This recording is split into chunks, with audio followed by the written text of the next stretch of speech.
Hey guys, tonight we begin with the surprisingly ordinary and wonderfully mundane world of a forest chimpanzee, where survival isn't about dramatic battles or heroic adventures, but rather the quiet art of figuring out which stick works best for termite fishing, and why falling out of your nest twice still counts as architectural success. While nature documentaries make it look epic, the truth is being a chimp is delightfully boring. So before you get comfortable, take a moment to like the video and subscribe, but only if you genuinely enjoy what I do here, and let me know in the comments where you're tuning in from and what time it is for you. It's always fascinating to see who's joining us from around the world now. Dim the lights, maybe turn on a fan for that soft background hum, and let's ease into tonight's journey together. You spend your first months perfecting the ancient art of being a living backpack. Patient your mother? Though she'd probably prefer long-suffering transportation service, carries you through the canopy with the practiced patience of someone who's accepted that personal space is now a theoretical concept, like unicorns or quiet mornings. The forest moves around you in a blur of green and brown, punctuated by the occasional flash of color when someone finds something interesting to shriek about. You cling to Patient's fur with the desperate determination of someone hanging onto the last slice of pizza at a college party, your tiny fingers locked in what scientists might call a grip, but what feels more like holding on to sanity with fingernails. The troop moves like a small parade of organized chaos, and you're the confused mascot riding along for the ride. There's a rhythm to it all. Wake up, complain about the weather, find breakfast while arguing about breakfast, move to a new tree, argue about the new tree, find lunch while discussing the moral implications of fruit distribution, and so on until someone decides it's time to build a nest and call it a day. Your world, for now, consists entirely of Patient's back, the occasional glimpse of sky through leaves that seem personally offended by sunlight, and the growing realization that you are, technically, supposed to learn how to navigate this green maze of death and snacks without constant supervision. The concept terrifies you in the way that most sensible concepts terrify small creatures who haven't yet figured out which end of themselves is supposed to go forward. Patient moves through the canopy with the fluid grace of someone who learned to swing from trees before she learned that falling from trees was generally considered suboptimal. She barely pauses when a branch creaks ominously beneath her weight, trusting in the ancient chimpanzee principle that confidence is 90% of not dying, and the other 10% is having strong arms. You, meanwhile, experience each branch crossing as a minor existential crisis. The world tilts and sways beneath you like a carnival ride, designed by someone with a questionable sense of humor, and you begin to suspect that this whole living in trees thing might be a practical joke the species decided to play on itself several million years ago. The day you first try to venture beyond Patient's immediate orbit, you make it approximately 18 inches before gravity reminds you of its existence with the subtlety of a brick to the face. Patient catches you with one long arm, the way you might catch a particularly slow butterfly, and gives you a look that clearly says, "We discussed this, and you were supposed to listen to the discussion." You hang there for a moment, suspended between ambition and certain doom, while Patient decides whether this is a teachable moment or just regular stupidity that will work itself out with time. She opts for the middle ground, setting you back on her back with the gentle firmness of someone returning a borrowed item to its proper shelf. The other members of the troop barely pause in their morning routine of finding things to complain about. Falls are common enough that they've developed an entire social protocol around them, which basically amounts to, if you can still scream, you're probably fine. It's a remarkably efficient system that saves everyone the trouble of excessive worry while maintaining the bare minimum of social cohesion necessary for group survival. Learning to identify which leaves are food versus which are decorative forest furniture becomes your first major academic challenge. The forest, you discover, operates on a classification system that makes organic chemistry look straightforward. There are leaves that are food, leaves that are medicine, leaves that are neither but taste decent, leaves that will make you sick, leaves that will make you wish you were sick, and leaves that exist purely to make the trees look busy. Patient attempts to teach you this system through a combination of demonstration, gentle correction, and the occasional strategic slap when you reach for something that falls into the "absolutely not, you tiny fool" category. Her teaching method is less formal education and more preventing immediate death through vigilant monitoring, which proves surprisingly effective. You watch her carefully select leaves, turning them over in her fingers with the concentration of a wine expert examining a particularly questionable vintage. She'll hold up a leaf, show it to you, take a small bite, then either continue eating it with obvious satisfaction or spit it out with an expression that suggests the tree has personally insulted her entire lineage. The learning process involves a lot of trial and error, though patient tries to minimize the error part by intercepting your worst decisions before they reach your mouth. You develop a healthy respect for her reflexes and an unhealthy curiosity about the things she won't let you try. Watching the older juveniles play becomes your primary source of entertainment, like having your own personal nature documentary where all the animals are slightly unhinged and no one is narrating the action with appropriate gravitas. They chase each other through the branches with the reckless abandon of creatures who haven't yet fully grasped their own mortality, which makes for excellent viewing from the safety of patients' back. Their games seem to follow rules that exist only in their own minds and change without notice or explanation. One moment they're engaged in what appears to be tag. The next it's become some sort of elaborate wrestling match that involves a lot of screaming and dramatic falling. You watch with the fascination of someone discovering Netflix for the first time, unable to look away despite not entirely understanding what you're seeing. The older juveniles occasionally notice your attention and will perform extra dramatic moves clearly intended for your benefit. They'll leap between branches with unnecessary flourishes, hang upside down for no apparent reason, or engage in elaborate chase sequences that seem designed more for entertainment value than actual conflict resolution. You begin to understand that play serves as both entertainment and education. They're learning important skills like how to move through the canopy, how to judge distances, and how to fall gracefully when their ambition exceeds their ability. It's like a combination physical education class and improvisational theatre, with the occasional guest appearance by gravity as the uninvited critic. Your first taste of actually good food comes in the form of a fig that patient shares with you during one of the troop's more enthusiastic feeding sessions. The fig trees, when they're in fruit, transform the entire forest into something resembling a farmer's market, if farmers' markets involved a lot more screaming and territorial disputes over the best branches. The fig itself is a revelation, sweet, complex, with a texture that suggests someone actually thought about what food should be like, instead of just throwing random plant matter together and hoping for the best. You understand, suddenly, why the adults get so excited about fig season and why they're willing to engage in elaborate social negotiations for access to the best trees. Patient watches your reaction with what might be satisfaction or might just be relief that you've finally encountered something that won't require intervention to prevent you from eating it. She seems pleased that you've discovered one of the forest's genuine pleasures, rather than continuing your apparent quest to sample everything that isn't actively poisonous. The fig makes you aware, for the first time, that food can be more than just fuel. It can be an experience, something to look forward to, something worth the effort of finding and the social complexity of obtaining. You begin to understand why the troop's daily routine revolves so heavily around the location and acquisition of meals. The troop operates on a social system that makes high school cafeteria politics look straightforward.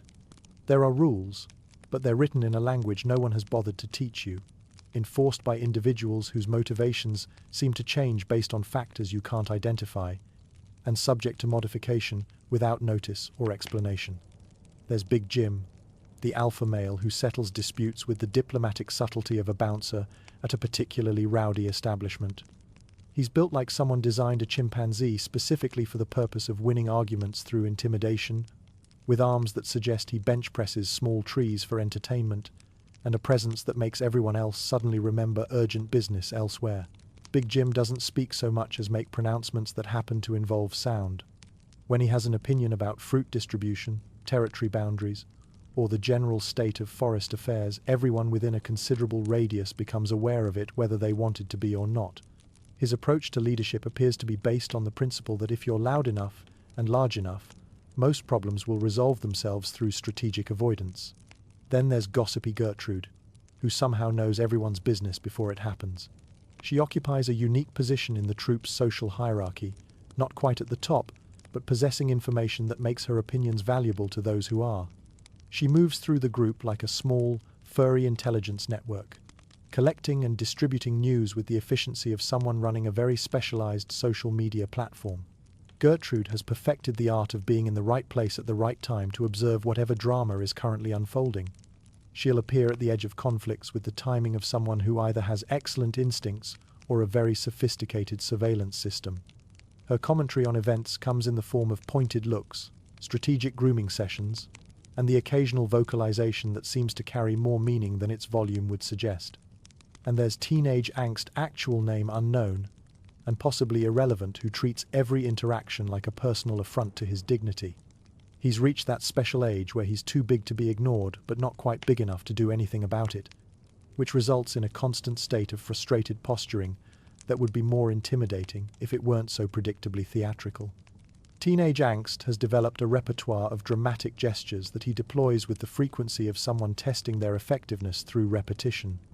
He'll puff up his chest, make threatening faces, and engage in elaborate displays of branch shaking that seem designed more to announce his presence than to actually intimidate anyone.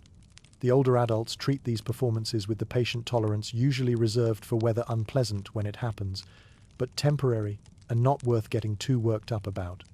Your introduction to the troup's social grooming system comes courtesy of one of patient's friends, a middle-aged female who approaches with the determined friendliness of someone making an effort to be social, despite not being entirely in the mood for it.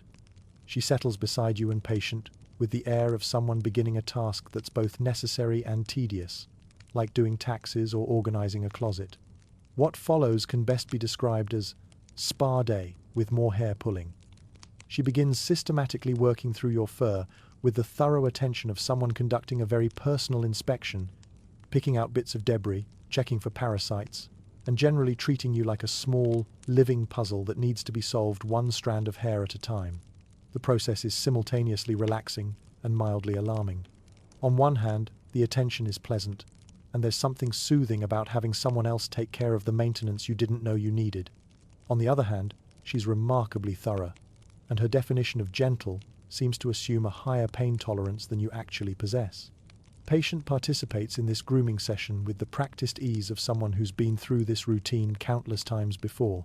She and her friend engage in what passes for conversation, a combination of soft vocalizations, meaningful looks, and the occasional pause to examine something particularly interesting they've discovered in your fur. You begin to understand that grooming serves multiple purposes beyond simple hygiene. It's social bonding, conflict resolution, stress relief, and information exchange all rolled into one activity.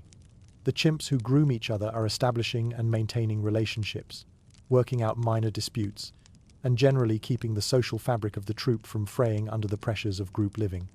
Big Jim's approach to conflict resolution becomes clear during your first major dominance display, which erupts over what appears to be a disagreement about fruit distribution.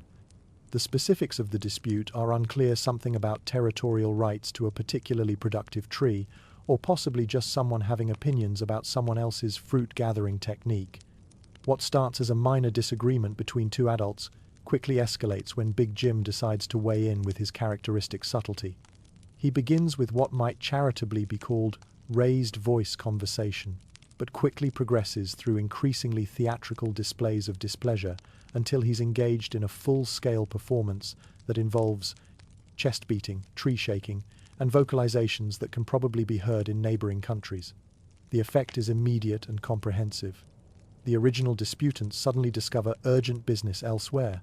Other troop members begin paying very close attention to tasks that require them to look anywhere but at Big Jim, and the general noise level drops to what might be called respectful silence, if you ignore the sound of Big Jim continuing to express his opinions to anyone still within earshot. You watch this display from the safety of patient's back with the fascination of someone witnessing a natural disaster from a safe distance. The sheer volume and energy involved in Big Jim's performance is impressive, even if the underlying message seems to be relatively simple. He has opinions about things, and he would like everyone to be aware of these opinions.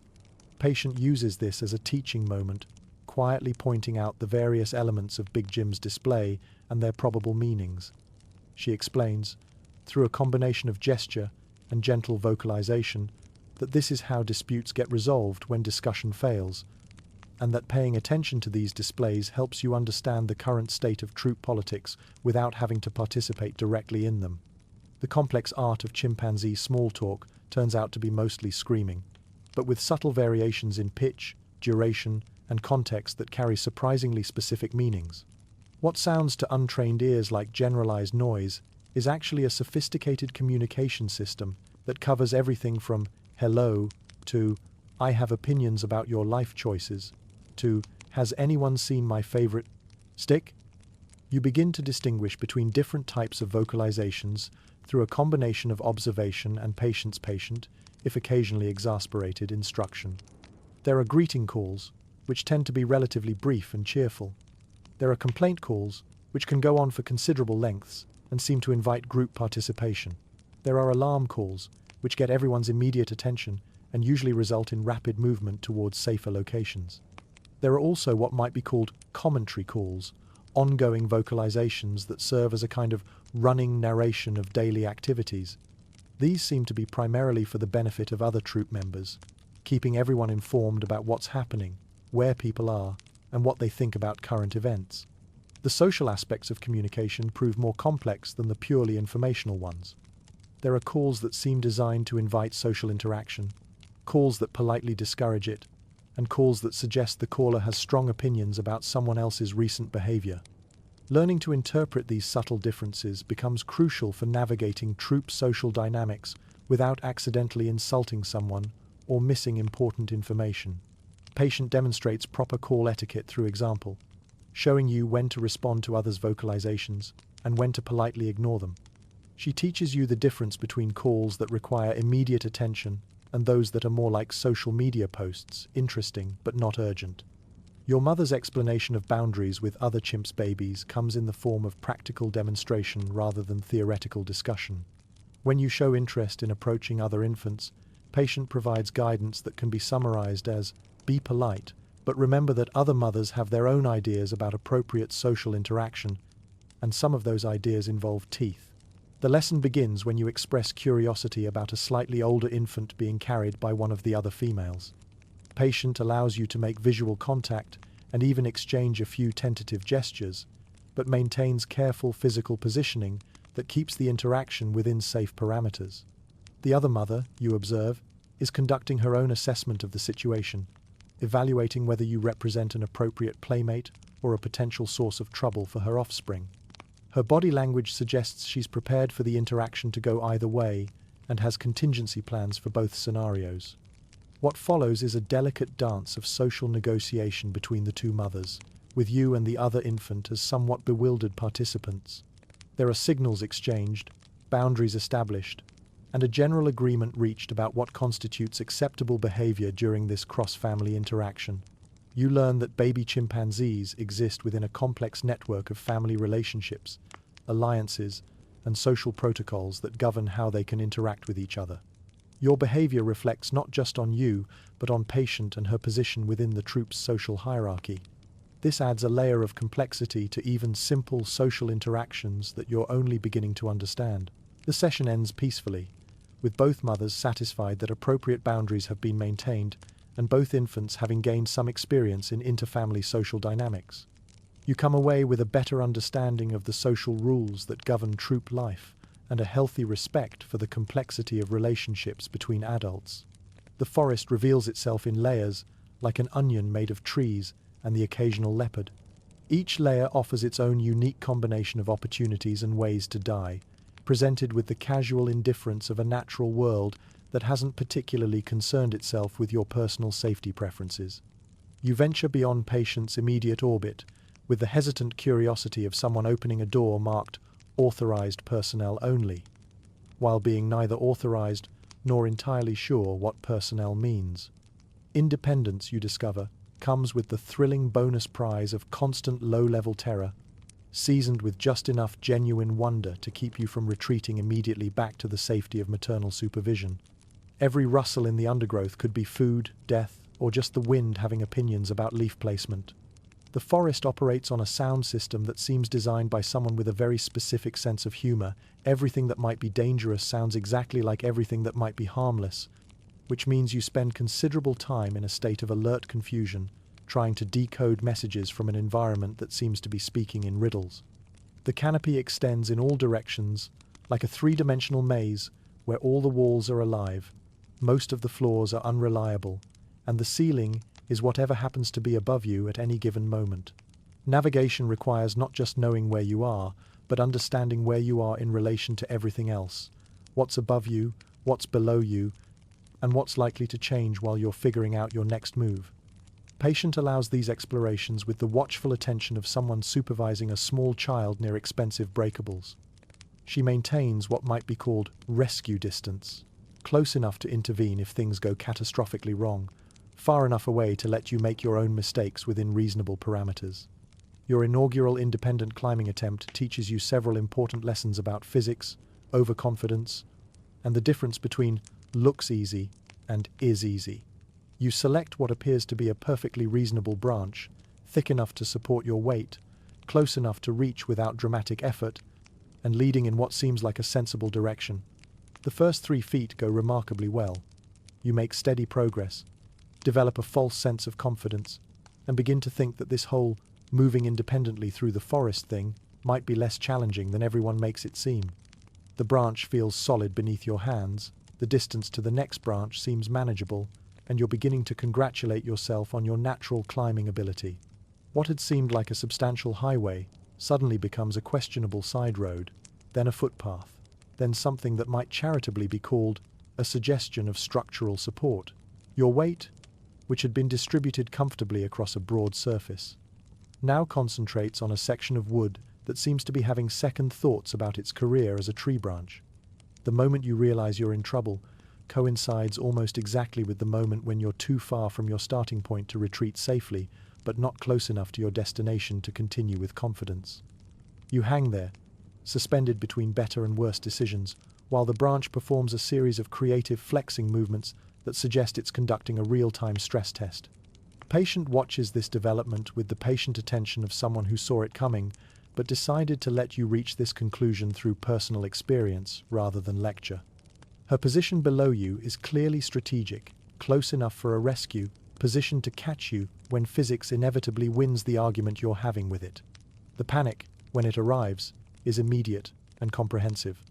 You cling to the increasingly uncertain branch with the desperate determination of someone who has just realized that gravity is not, in fact, optional. Your grip strength, which had seemed perfectly adequate moments before, suddenly feels insufficient for the task at hand. Patient's rescue is swift and efficient. She reaches up, plucks you from your predicament with the casual ease of someone picking fruit, and deposits you back on solid footing without commentary or judgment. Her expression suggests that this was a predictable learning experience rather than a crisis, which helps restore some of your dignity even as it confirms your status as someone who still has a lot to learn about tree navigation. Your introduction to insects as a food source comes through Patient's patient demonstration of what might be called opportunistic foraging. She pauses during a routine climbing session to investigate what appears to be a perfectly ordinary piece of bark, examining it with the focused attention of someone reading fine print on an important document. Her investigation reveals that the bark is home to a small colony of insects that she begins extracting with the methodical precision of someone conducting a very specialized harvest. She uses a combination of fingernails, teeth, and strategic prying to access insects that had been living their lives under the reasonable assumption that they were safely hidden from larger creatures with opinions about their edibility. The first insect she offers you challenges several assumptions you'd been making about what constitutes food. It's small, crunchy, and tastes like something that spent its life eating wood, which makes sense given that it probably did. The texture is unexpected, not unpleasant, exactly, but requiring some mental adjustment from someone whose previous food experiences had been limited to leaves, fruit, and milk. Patient encourages this culinary exploration with the enthusiasm of someone introducing you to an important skill. She demonstrates proper insect hunting technique, showing you how to identify productive bark, how to extract insects without damaging them unnecessarily, and how to distinguish between insects that are food and insects that are better left alone. The process proves surprisingly engaging. There's something satisfying about the hunting aspect, the careful investigation, the strategic extraction, the small triumph of successfully capturing something that was trying very hard not to be captured. It engages problem-solving skills you didn't know you had, and provides a sense of accomplishment that's proportional to the effort involved. You begin to understand that insects represent a reliable protein source that's available year-round, doesn't require competition with other troop members, and can be harvested through individual effort rather than group coordination. This makes insect foraging particularly valuable for developing independence and self-sufficiency. Your first playdate with other baby chimpanzees carries all the social complexity of international diplomacy combined with the unpredictability of small children hopped up on sugar. The meeting is arranged through a series of subtle negotiations between your respective mothers, who establish ground rules, boundaries, and intervention protocols before allowing the interaction to proceed. The other baby chimp approaches with the cautious curiosity of someone meeting a potential friend, who might also be a potential threat.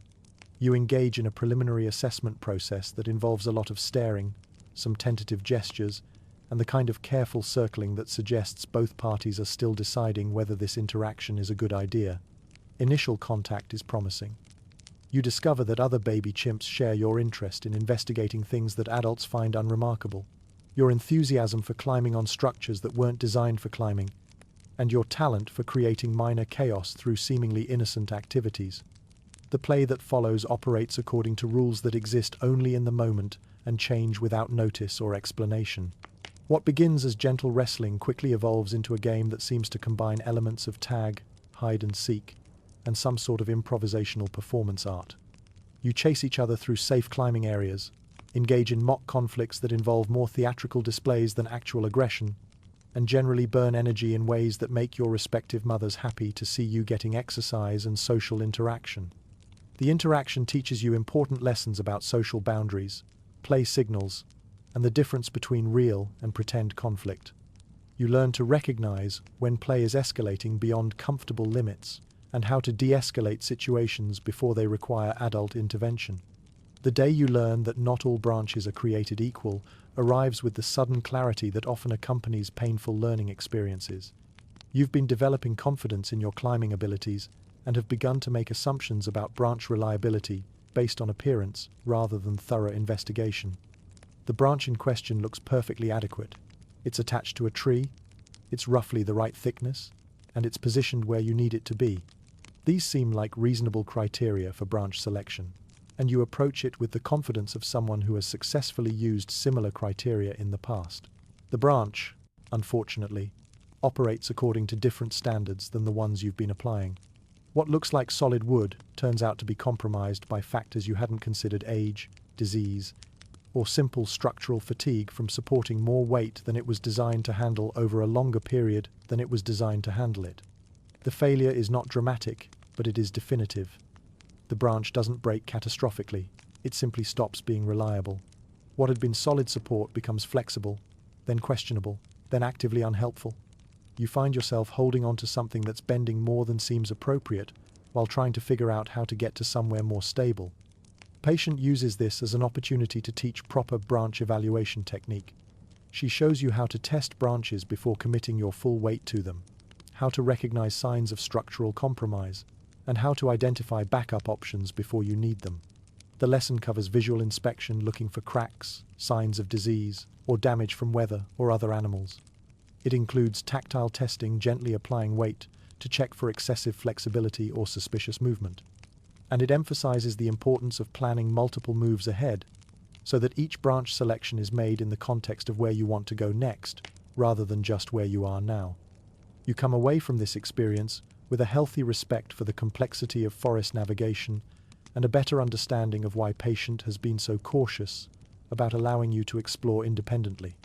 The forest, you realize, requires constant attention and judgment calls that become automatic only through experience and the occasional reminder from physics about the consequences of overconfidence. You hit that special phase where your limbs seem to belong to someone else's body, and your confidence writes checks your coordination can't cash. It's like someone took all your working parts, put them in a blender, then reassembled them using instructions written in a language nobody speaks anymore. Your arms have apparently decided they're longer than they used to be. Your legs seem to be operating on a different timing system than the rest of you, and your hands have developed opinions about what they're willing to grab that don't always align with your brain's suggestions. The older juveniles form their own little cliques, with all the social complexity of a small nation-state, complete with shifting alliances, territorial disputes, and the occasional diplomatic incident over fruit rights. You navigate these complex social waters with all the grace of a drunk giraffe learning to ice skate, which is to say you spend a lot of time wondering how you ended up in situations that seemed like good ideas approximately 30 seconds ago. Patient watches your attempts at social integration with the weary patience of someone supervising a construction project that's consistently behind schedule and over budget. She's entered what might be called the strategic non-interference phase of parenting, where she lets you make your own mistakes within reasonable parameters while maintaining rescue-ready positioning for when those mistakes exceed her tolerance for second-hand embarrassment. The forest, meanwhile, seems to have developed a sense of humor about your developmental struggles. Trees that had been perfectly accommodating when you were smaller now present branches that are just slightly too far apart, requiring leaps that demand more coordination than you currently possess. Fruit that had been within easy reach now requires climbing strategies that test the limits of your newly elongated limbs and your still developing sense of spatial relationships. The day you decide to try termite fishing marks your formal introduction to the concept that having opposable thumbs doesn't automatically make you good at using them. You've watched the adults perform this delicate operation countless times, and it looks straightforward enough. Find a stick, stick it in a termite mound, wait for termites to grab onto it, pull it out, eat the termites. Simple. Your first challenge is finding an appropriate stick, which turns out to be more complex than locate piece of wood. The stick needs to be the right length, the right thickness, the right flexibility, and the right shape. Too long and you can't maneuver it properly. Too short and you can't reach the good spots. Too thick and it won't fit in the holes. Too thin and it breaks. Too flexible and it bends in directions that serve no useful purpose. Too rigid and it snaps when you try to navigate the curved passages inside the mound. You eventually settle on what appears to be a reasonable compromise, a stick that meets most of your criteria and seems unlikely to immediately disintegrate. This represents your first mistake in what will become a series of educational failures. The termite mound itself presents the next challenge.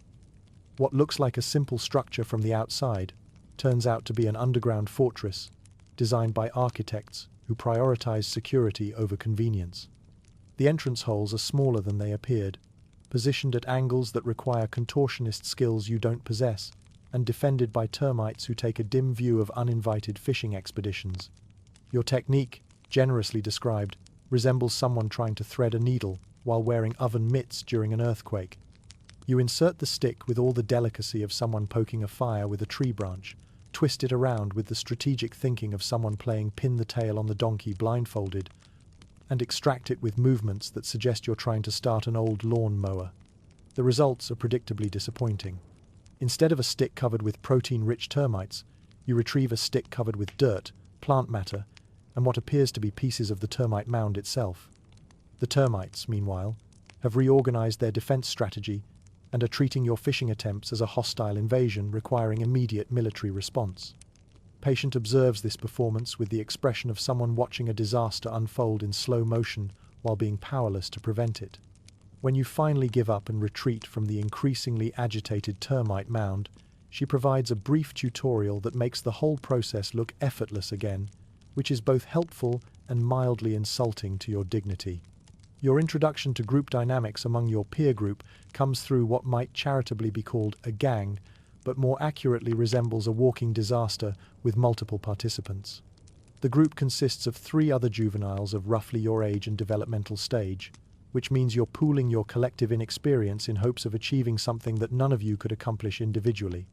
The gang operates under the leadership of someone who's appointed himself the alpha based on being approximately 2 months older than everyone else, and having once successfully caught a butterfly through what he insists was skill, rather than luck.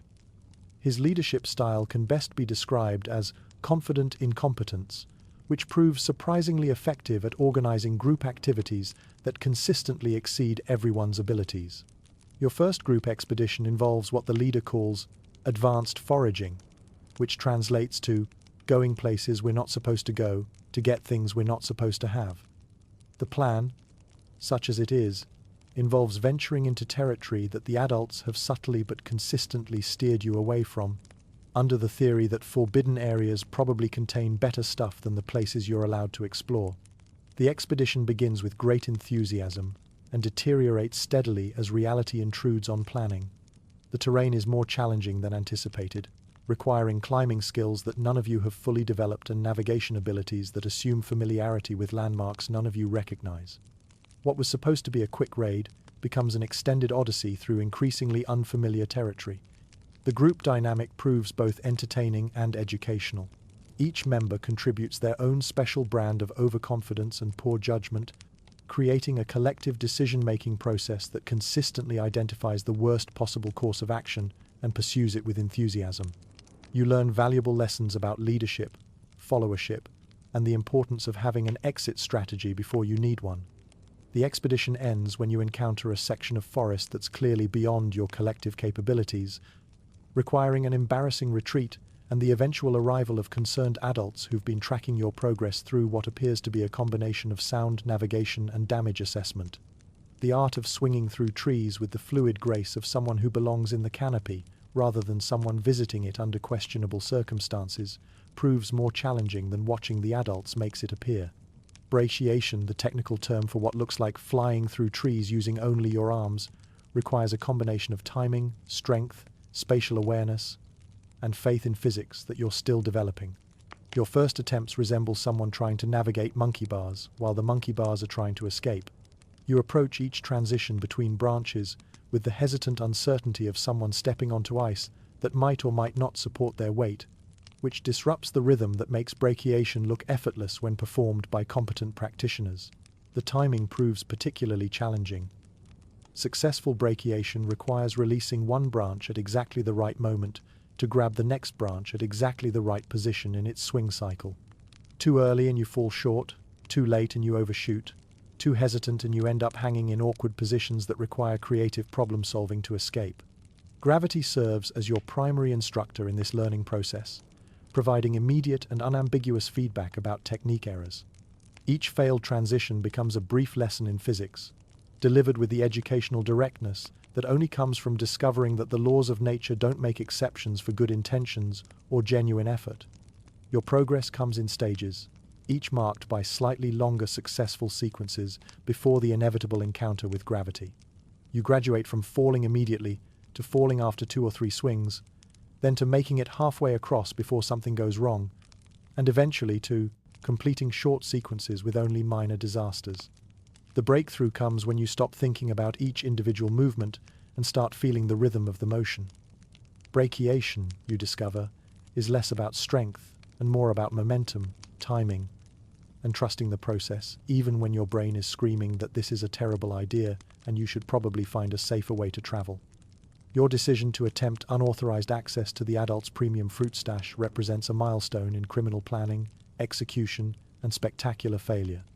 The plan emerges during one of your gang's strategy sessions, born from the observation that the adults consistently reserve the best fruit for themselves while leaving you and your peers with what might charitably be called the remainder. The target is a cache of particularly excellent figs that the adults have been protecting with the vigilance of someone guarding state secrets. The fruit represents not just nutrition but status access to premium food, being one of the perks of adult standing in the troop's social hierarchy. Your plan involves waiting for the adults to become distracted with other activities, then conducting a swift raid that will secure high-quality fruit while avoiding detection. The planning phase involves extensive surveillance, route identification, and contingency development that would be impressive if it weren't being applied to fruit theft. You and your conspirators spend considerable time observing adult movement patterns, identifying optimal approach routes, and developing what you believe to be a sophisticated extraction plan. The execution phase demonstrates the difference between planning and implementation. Your approach to the fruit cache goes smoothly until you encounter the first fig, which turns out to be larger, heavier, and more difficult to transport than anticipated. What was supposed to be a quick grab-and-run operation becomes an extended wrestling match with fruit that seems designed to resist theft. The noise generated by your extraction efforts attracts exactly the kind of attention you'd been hoping to avoid. The adult's response is swift and comprehensive, involving a level of organization and tactical thinking that makes your planning look like amateur hour, which it admittedly was. Your escape attempt reveals additional flaws in your strategy.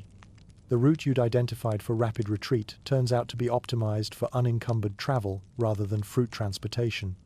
Carrying stolen figs while navigating challenging terrain requires skills you haven't developed and coordination you don't possess.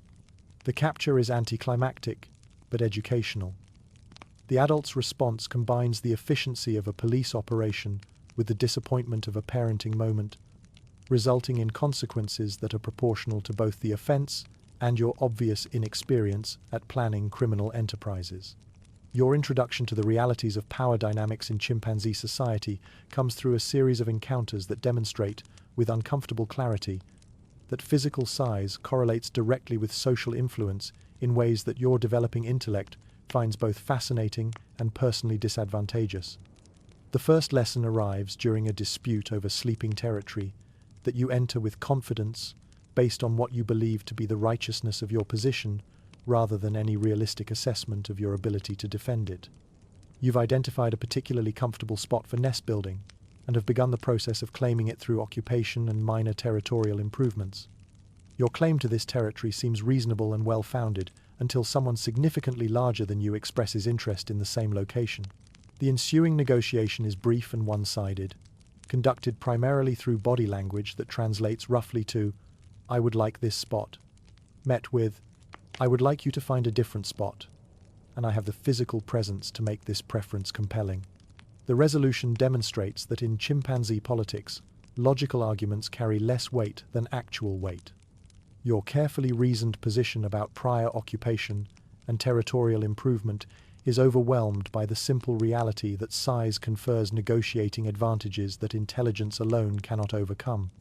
This pattern repeats itself across various social situations: disputes over food access, disagreements about group activity planning, and conflicts over social positioning within your peer group.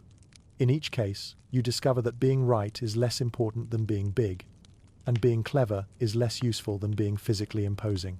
You begin to understand that your current size places you in a specific category within the troop's social ecosystem, old enough to have opinions but not large enough to enforce them, smart enough to recognize better strategies but not powerful enough to implement them, experienced enough to understand the system but not established enough to change it. This realization leads to a strategic adjustment in your approach to social conflicts. Rather than engaging in direct confrontation that you're unlikely to win, you begin developing skills in alliance building, strategic avoidance, and the art of picking battles you have some chance of not losing catastrophically. This is your hold my fruit and watch this phase. The golden age of overconfidence, tempered by just enough competence to make your poor decisions spectacular rather than merely embarrassing. You've gained enough skill to be dangerous and enough confidence to ignore obvious warning signs, which creates a perfect storm of ambitious undertakings and educational failures. The forest becomes your playground, obstacle course, and occasional courtroom when things go sideways. Every tree presents a potential challenge to overcome. Every social situation offers an opportunity to test your developing skills, and every day brings new chances to discover exactly how much trouble you can get into when you combine emerging abilities with questionable judgment.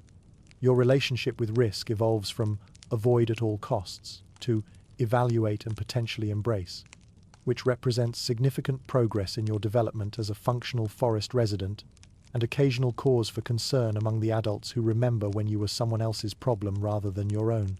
The transition from clumsy ground movement to something resembling graceful locomotion marks a significant milestone in your development as a terrestrial primate. Knuckle walking, which looks straightforward when performed by competent adults, turns out to require a complex coordination of balance, rhythm, and spatial awareness that you've been developing through trial and increasingly spectacular error. Your early attempts at ground travel resembled someone trying to walk while wearing shoes designed for a completely different species.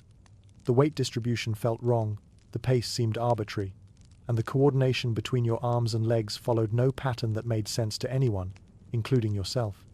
The breakthrough comes gradually, through the accumulation of small improvements that eventually reach critical mass. You begin to feel the rhythm of proper knuckle walking, the way your weight shifts from arms to legs in a coordinated sequence that propels you forward efficiently rather than just preventing you from falling over. Balance becomes automatic rather than something requiring constant attention. You stop thinking about where to place each hand and start trusting your body to handle the mechanical aspects while your brain focuses on navigation, social awareness, and the ongoing project of not walking into things while you're paying attention to other things. Speed follows naturally from improved coordination. What had been careful, deliberate movement becomes fluid locomotion that covers ground efficiently without requiring exhausting concentration. You discover the satisfaction of moving through the forest with something approaching grace rather than desperate improvisation. The real test comes when you need to knuckle walk while multitasking, carrying food, responding to social signals, or navigating around obstacles that require quick adjustments to your planned route. Success in these more complex scenarios confirms that you've truly internalized the skill rather than just memorized a specific sequence of movements.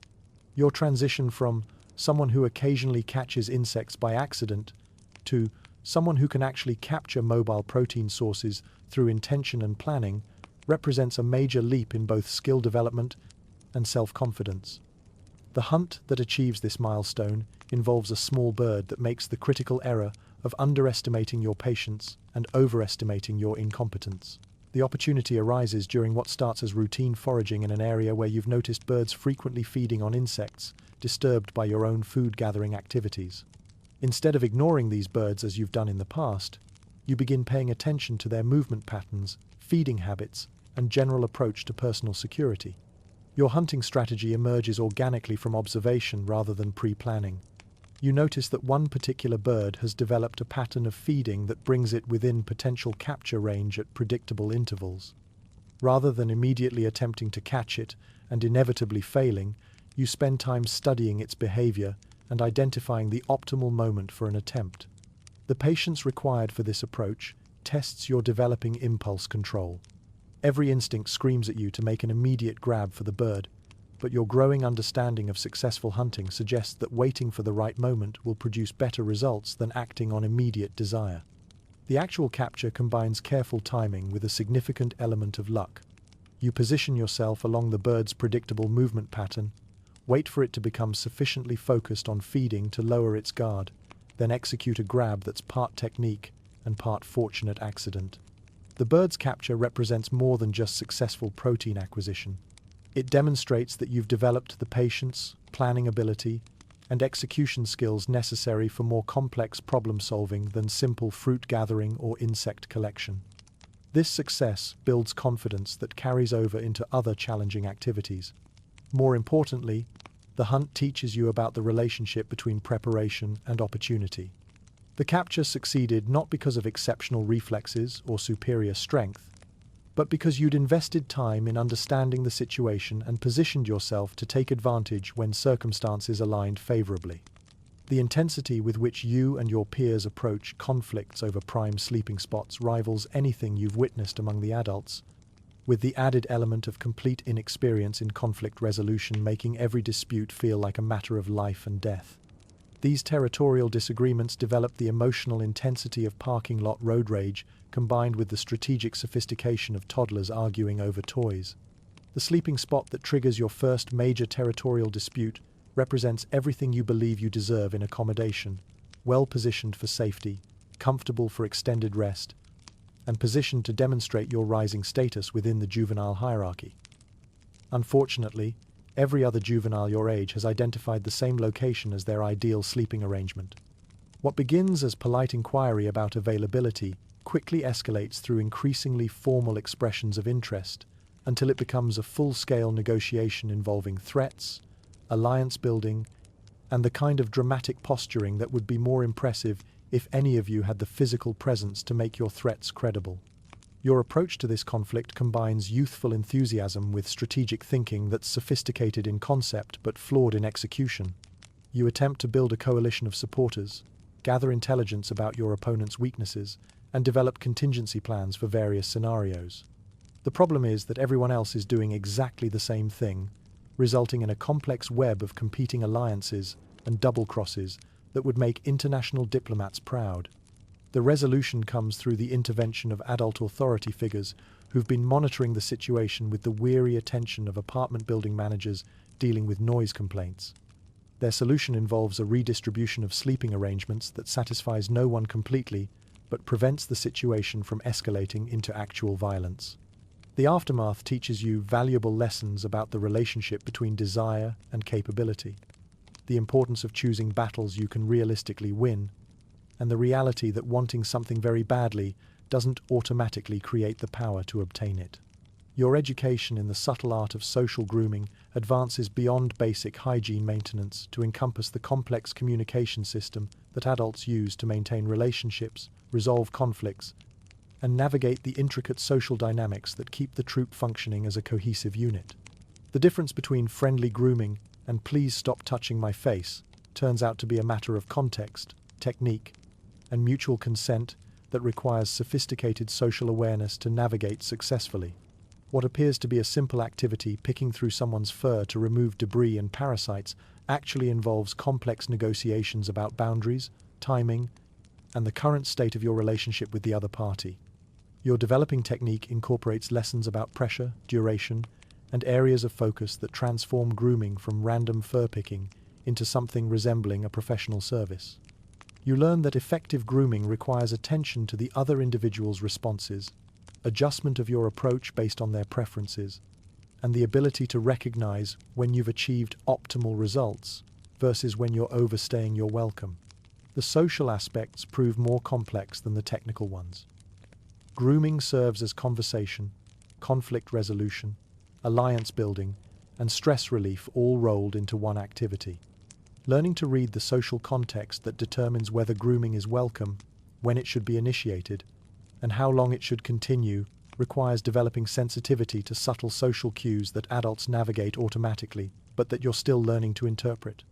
Your practice sessions with willing participants teach you about reciprocity, the understanding that grooming is typically a mutual activity where both parties provide and receive services.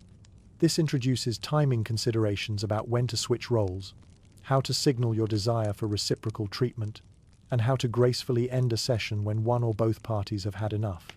The advanced course includes learning to groom effectively in group settings, where multiple individuals might be engaged in simultaneous grooming relationships that create complex social dynamics requiring careful navigation to avoid accidentally inserting yourself into conflicts or misunderstanding the nature of ongoing relationships.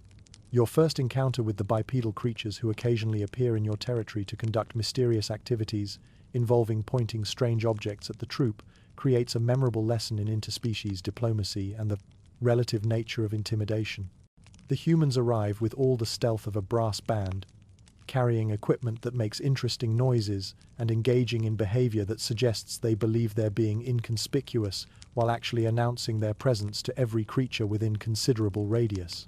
Their approach to wildlife observation seems to assume that forest residents are either blind, deaf, or remarkably tolerant of obviously intrusive behavior.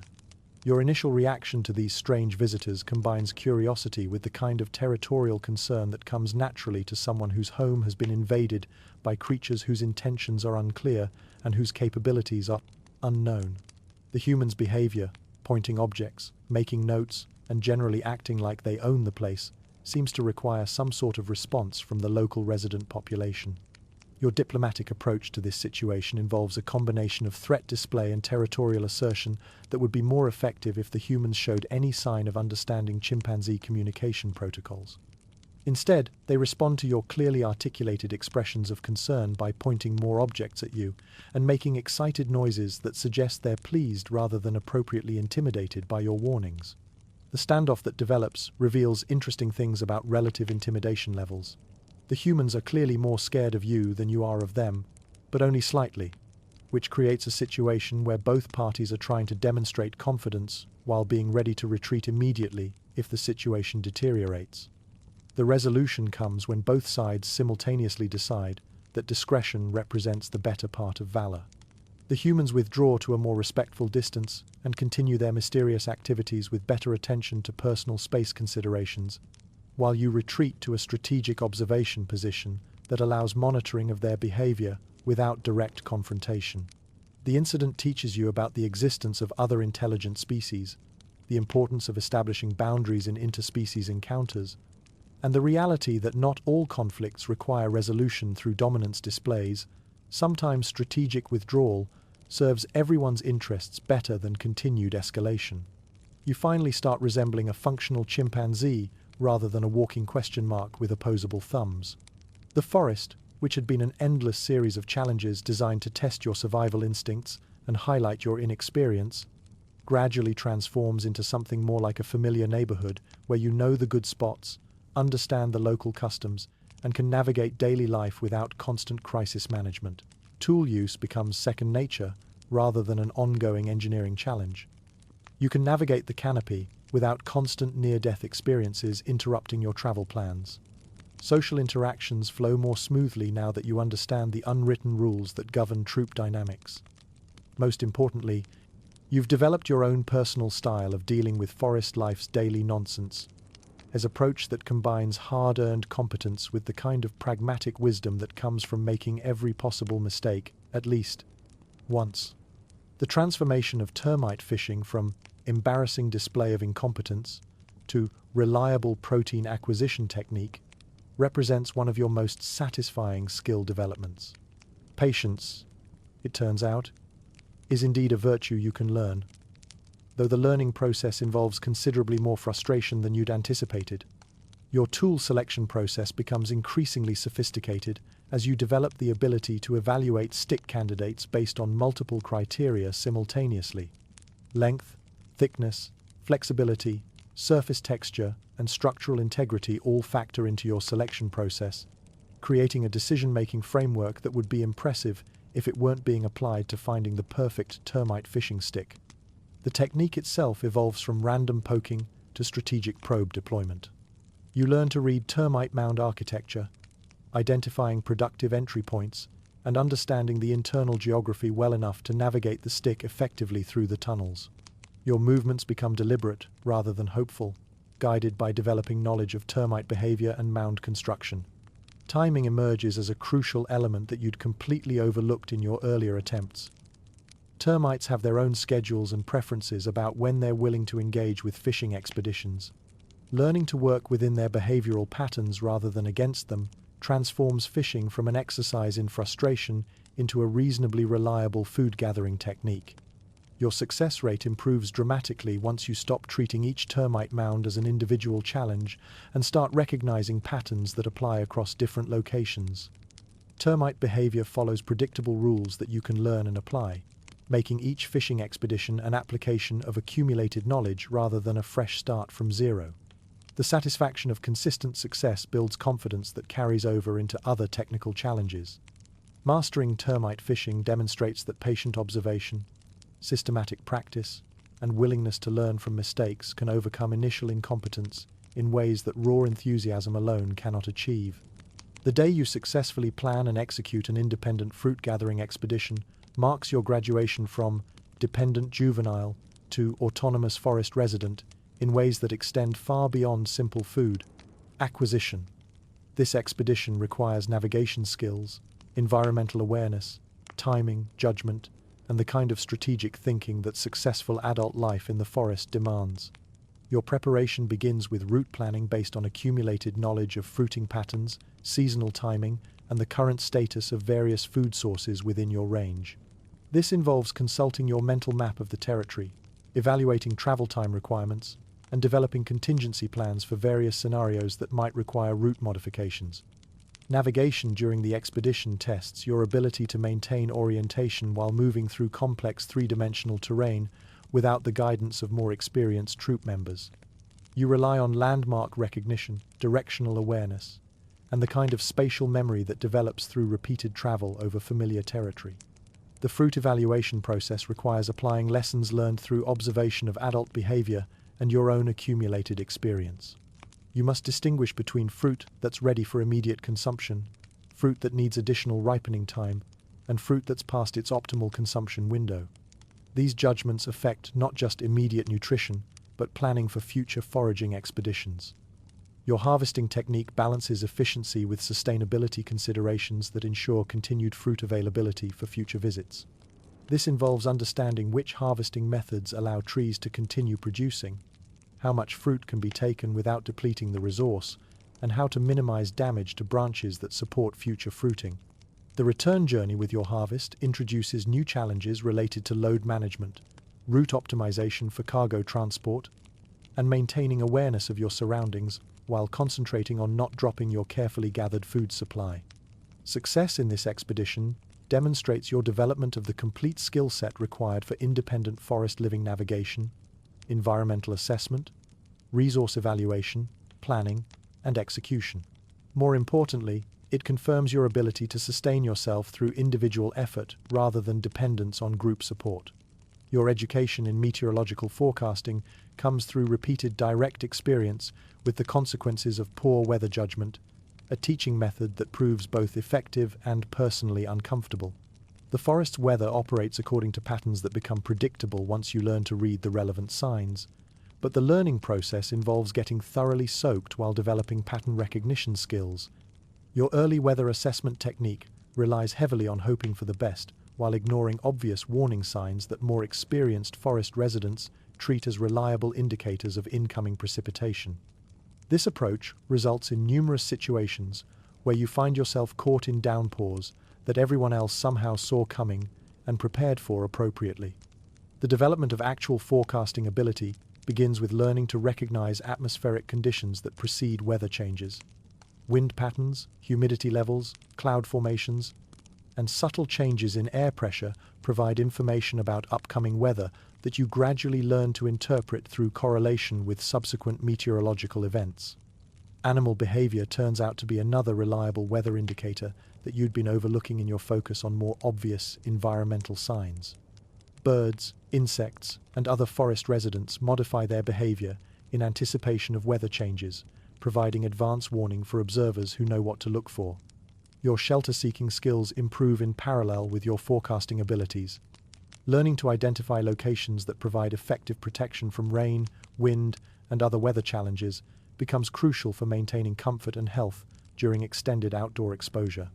The integration of weather awareness into daily planning transforms your approach to forest living from reactive crisis management to proactive preparation. Understanding weather patterns allows you to time activities appropriately, choose suitable locations for various tasks, and avoid situations where poor weather judgment could create serious problems. The creation of your personal threat display represents an important milestone in self-expression and social communication, even though the final product is more theatrical than intimidating. Your display combines elements borrowed from successful adult displays with original modifications that reflect your own personality and physical capabilities. The development process involves extensive observation of threat displays performed by other troop members, analysis of which elements seem most effective in various situations, and experimentation with different combinations of gestures, vocalizations, and posturing that feel authentic to your own style. Your signature display incorporates dramatic arm gestures that maximize your apparent size, vocal elements that project confidence even if they don't project intimidation, and movement patterns that suggest energy and determination even if they don't suggest overwhelming physical power. The theatrical nature of your display turns out to be a feature rather than a bug. While it may not strike fear into the hearts of your opponents, it does serve important functions in conflict, de-escalation, social positioning, and self-confidence building that make it valuable regardless of its limited intimidation value. Practice sessions allow you to refine the timing, intensity, and duration of your display to match different social situations. What works for minor territorial disputes requires different calibration than what's appropriate for more serious conflicts or formal social positioning events. The positive reception your display receives from other troop members who seem to appreciate its entertainment value, even if they're not particularly threatened by it, provides validation that successful social communication doesn't require overwhelming dominance displays, and that finding your own authentic style can be more effective than attempting to imitate others' approaches. The construction of a sleeping nest that you only fall out of twice represents a significant achievement in both engineering competence and basic life skills.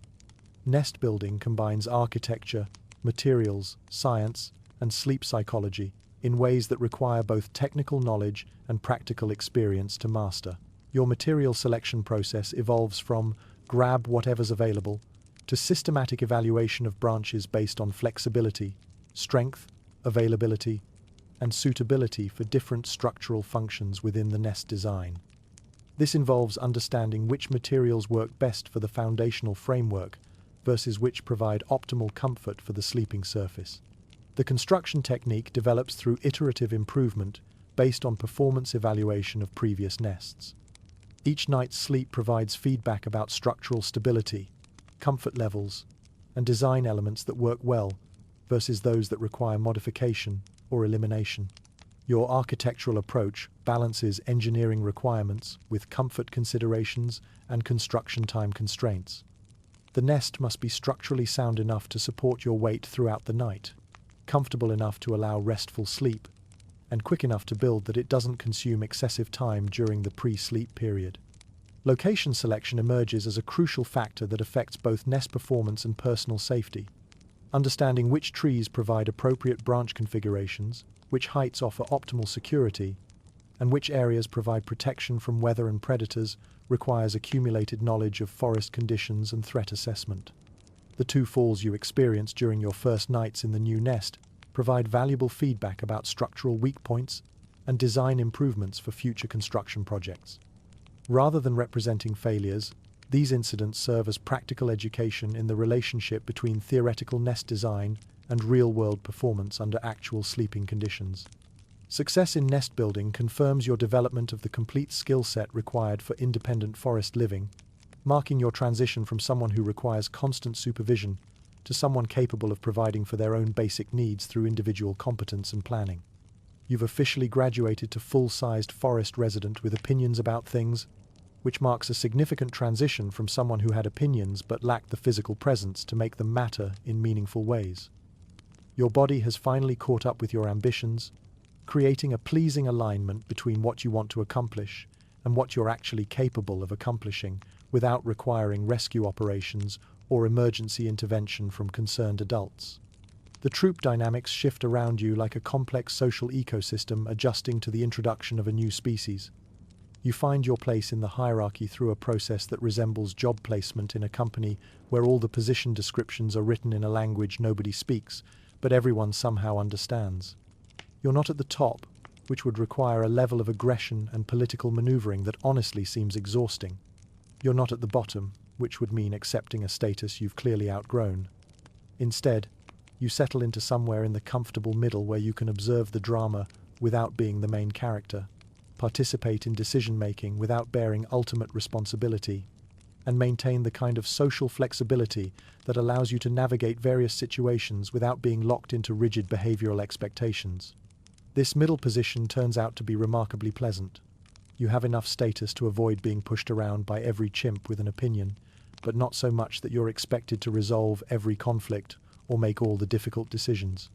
You can choose which social dramas deserve your attention and which ones can proceed without your valuable input. Most importantly, you've achieved the kind of social standing that allows you to have preferences about how you spend your time and energy, rather than having your schedule determined entirely by the needs and whims of others.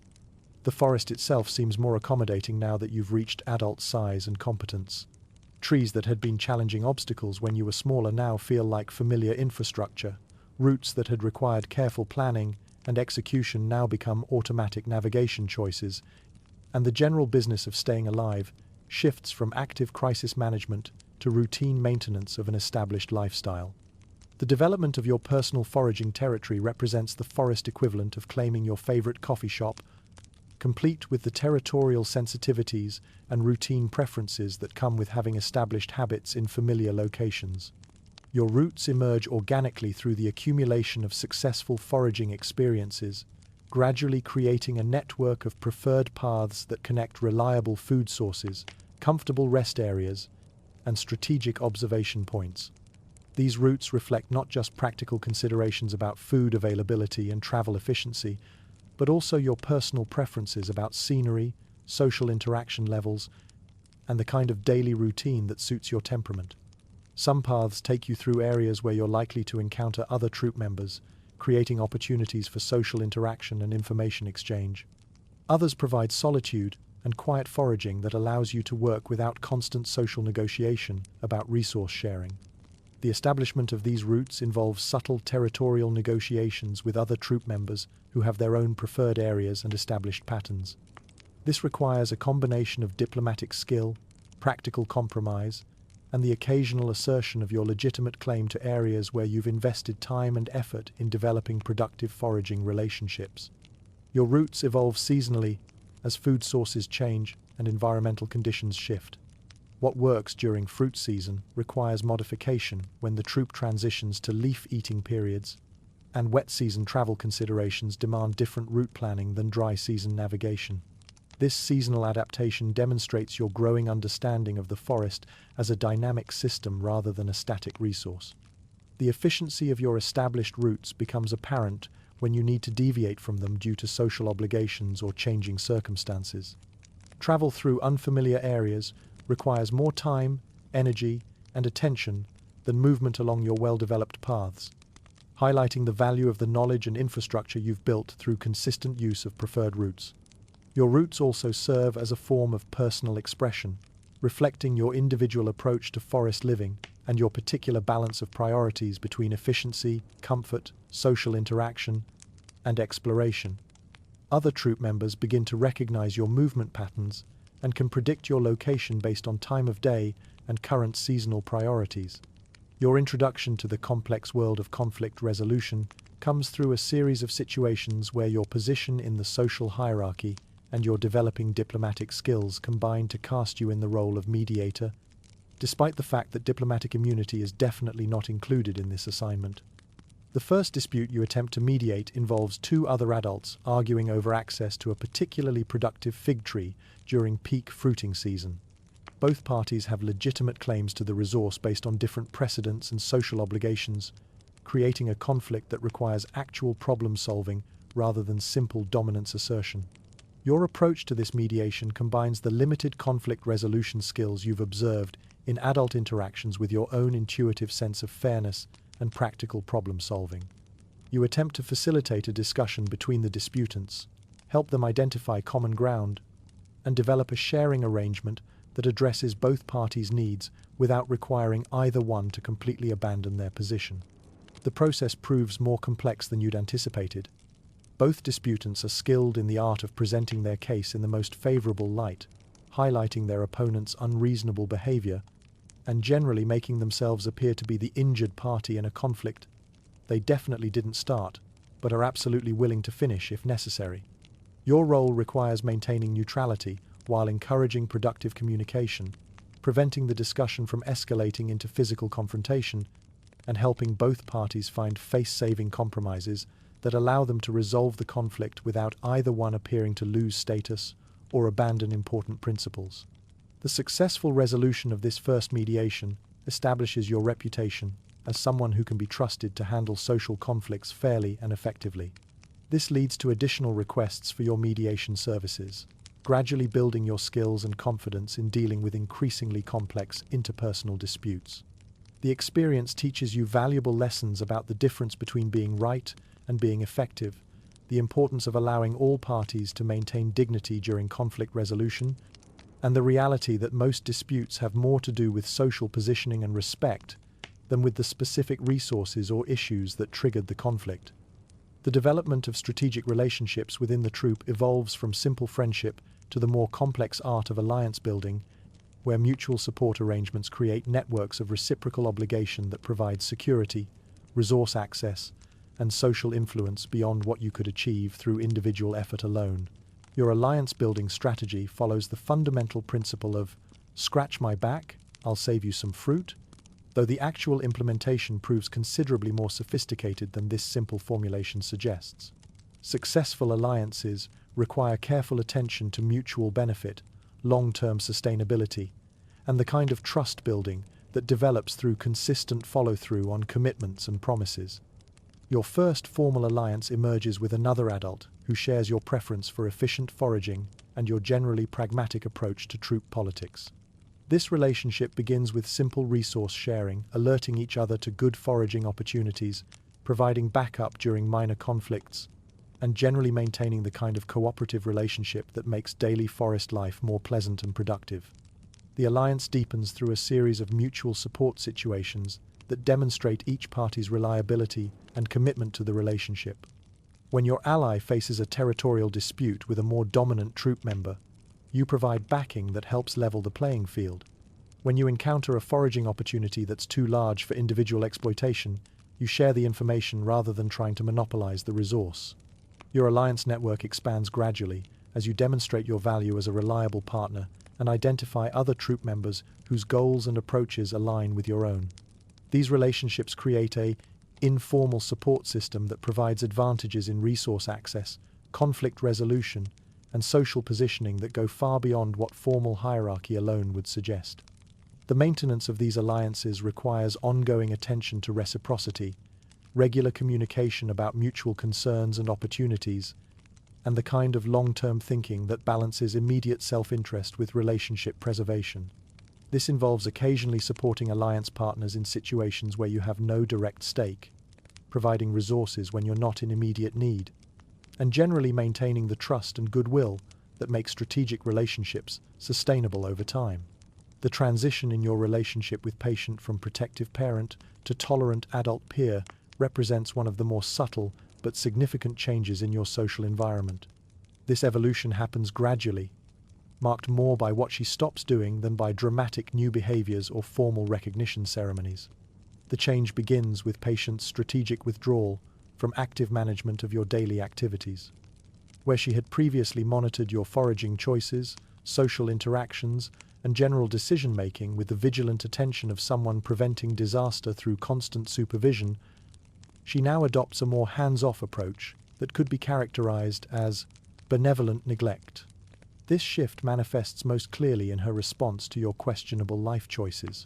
Where she had previously intervened to prevent you from making obvious mistakes or getting into situations beyond your capabilities, she now allows you to experience the natural consequences of your decisions while maintaining the kind of strategic distance that says, "This is your problem now, but I'm still available for genuine emergencies." Her new approach to your social relationships reflects this same evolution. She no longer manages your interactions with other troop members, mediates your conflicts, or provides constant guidance about appropriate behavior in various social situations. Instead, she treats you as someone capable of navigating these challenges independently, offering advice only when specifically requested and generally expecting you to handle your own social obligations.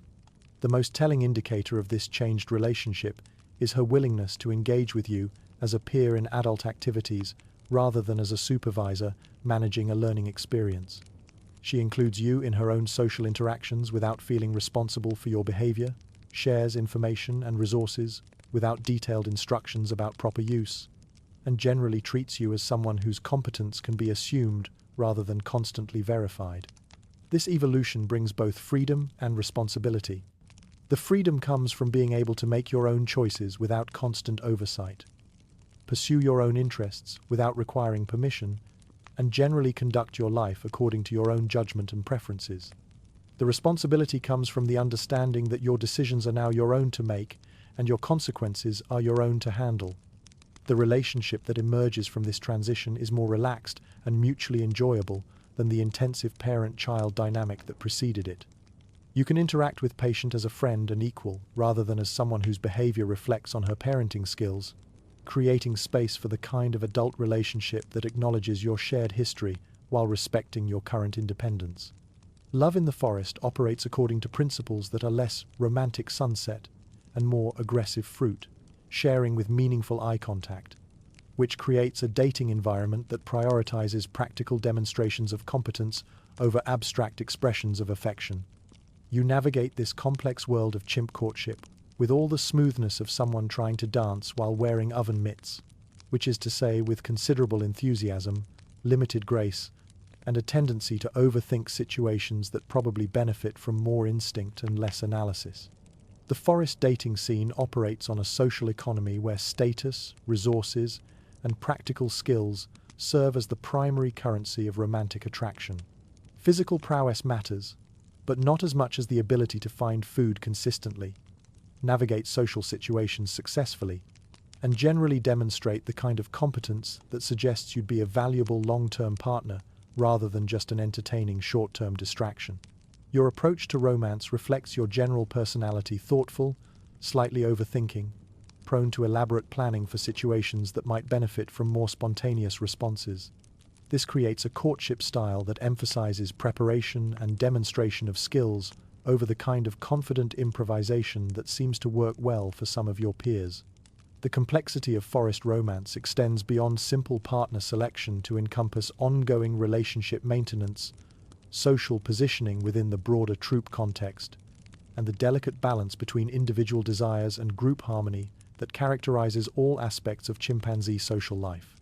Your debut in the competitive world of chimpanzee courtship centers around what you believe to be a foolproof strategy, demonstrating your advanced nest-building capabilities as evidence of your desirability as a long-term partner. This approach reflects your practical mindset and your confidence in your technical skills, though it perhaps overestimates the romantic appeal of superior architecture in forest dating situations. The object of your romantic interest is a pragmatic female who seems to appreciate competence over flashy displays, which makes your nest-building strategy seem like a reasonable approach to courtship. She's demonstrated good judgment in other areas of forest life, maintains productive social relationships, and generally conducts herself with the kind of practical intelligence that suggests she'd be an excellent partner for someone with similar values and priorities. Your courtship nest represents the culmination of everything you've learned about construction techniques, material selection, and structural engineering. You invest considerable time in site selection, choosing a location that offers optimal safety, comfort, and scenic appeal. The materials are carefully chosen for quality, durability, and aesthetic appeal, creating a sleeping structure that demonstrates both your technical skills and your attention to details that matter for long-term comfort. The construction process itself becomes a performance piece, executed with the kind of deliberate technique that showcases your competence while inviting observation and evaluation. You take care to demonstrate proper material preparation, efficient construction methods, and the kind of quality control that ensures the finished product meets the highest standards for nest architecture. The presentation of your completed nest combines pride in your accomplishment with strategic modesty about your capabilities, attempting to strike the right balance between confidence and approachability. You invite inspection and testing of the structure, highlighting its innovative features and superior comfort characteristics while remaining open to feedback and suggestions for improvement. The response to your courtship nest proves somewhat different than you'd anticipated. While your construction skills receive appropriate recognition and appreciation, the romantic impact seems more modest than expected. You begin to understand that while technical competence is valued in potential partners, courtship involves additional elements that pure skill demonstration alone cannot address. The discovery that sharing food represents basically a marriage proposal in chimpanzee culture comes as something of a revelation that reframes your understanding of casual social interactions and forces you to reconsider some previous encounters that you'd interpreted quite differently at the time. This insight emerges during a routine foraging session when you offer to share some particularly excellent fruit with your potential romantic interest, intending it as a friendly gesture that demonstrates your generosity and consideration. Her response suggests that your offer carries significantly more social and romantic weight than you'd realized, transforming what you'd thought was casual kindness into something approaching a formal declaration of serious romantic intent. The cultural significance of food sharing in romantic contexts creates a complex social landscape where casual generosity can be misinterpreted as courtship behavior, while failure to share resources when appropriate can be read as romantic disinterest or social rudeness. Learning to navigate these subtleties requires developing sensitivity to context, timing, and the current state of your relationship with various individuals. Your education in food sharing protocols involves observation of other couples' resource sharing patterns, experimentation with different approaches to offering and receiving shared food, and the gradual development of skills in reading the social signals that indicate whether food sharing is welcome, expected, or potentially problematic in specific situations. The practical aspects of romantic food sharing prove more complex than simple resource distribution. The type of food shared carries meaning. Premium items suggest serious romantic intent, while ordinary resources indicate casual interest. The manner of sharing communicates information about the relationship dynamic, with careful presentation suggesting formal courtship, while casual sharing indicates comfortable familiarity. Your developing expertise in food sharing etiquette extends beyond romantic relationships to encompass the broader social implications of resource distribution within the troupe. Understanding when sharing is expected, when it's optional, and when it might be inappropriate becomes crucial for maintaining appropriate social relationships and avoiding unintended romantic complications. The inevitable appearance of romantic competition introduces you to the complex world of male rivalry, which proves to involve significantly more chest-thumping and dramatically less actual fighting than movies would suggest. Your competitors employ strategies that emphasize display over direct confrontation, creating a competitive environment that resembles reality television more than gladiatorial combat. Your primary rival adopts an approach that could be characterized as aggressive showmanship, involving elaborate displays of physical prowess, territorial assertion, and the kind of confidence that suggests he's never encountered a challenge he couldn't overcome through superior attitude and strategic volume control. His courtship strategy emphasizes dramatic gestures over practical demonstrations, creating a stark contrast with your more methodical approach. The competition between you plays out through a series of parallel courtship efforts rather than direct confrontation, with both parties attempting to demonstrate superior desirability while maintaining the kind of plausible deniability that prevents the situation from escalating into actual conflict. This creates a competitive dynamic that's simultaneously intense and carefully controlled. Your approach to this rivalry reflects your general preference for competence over confrontation.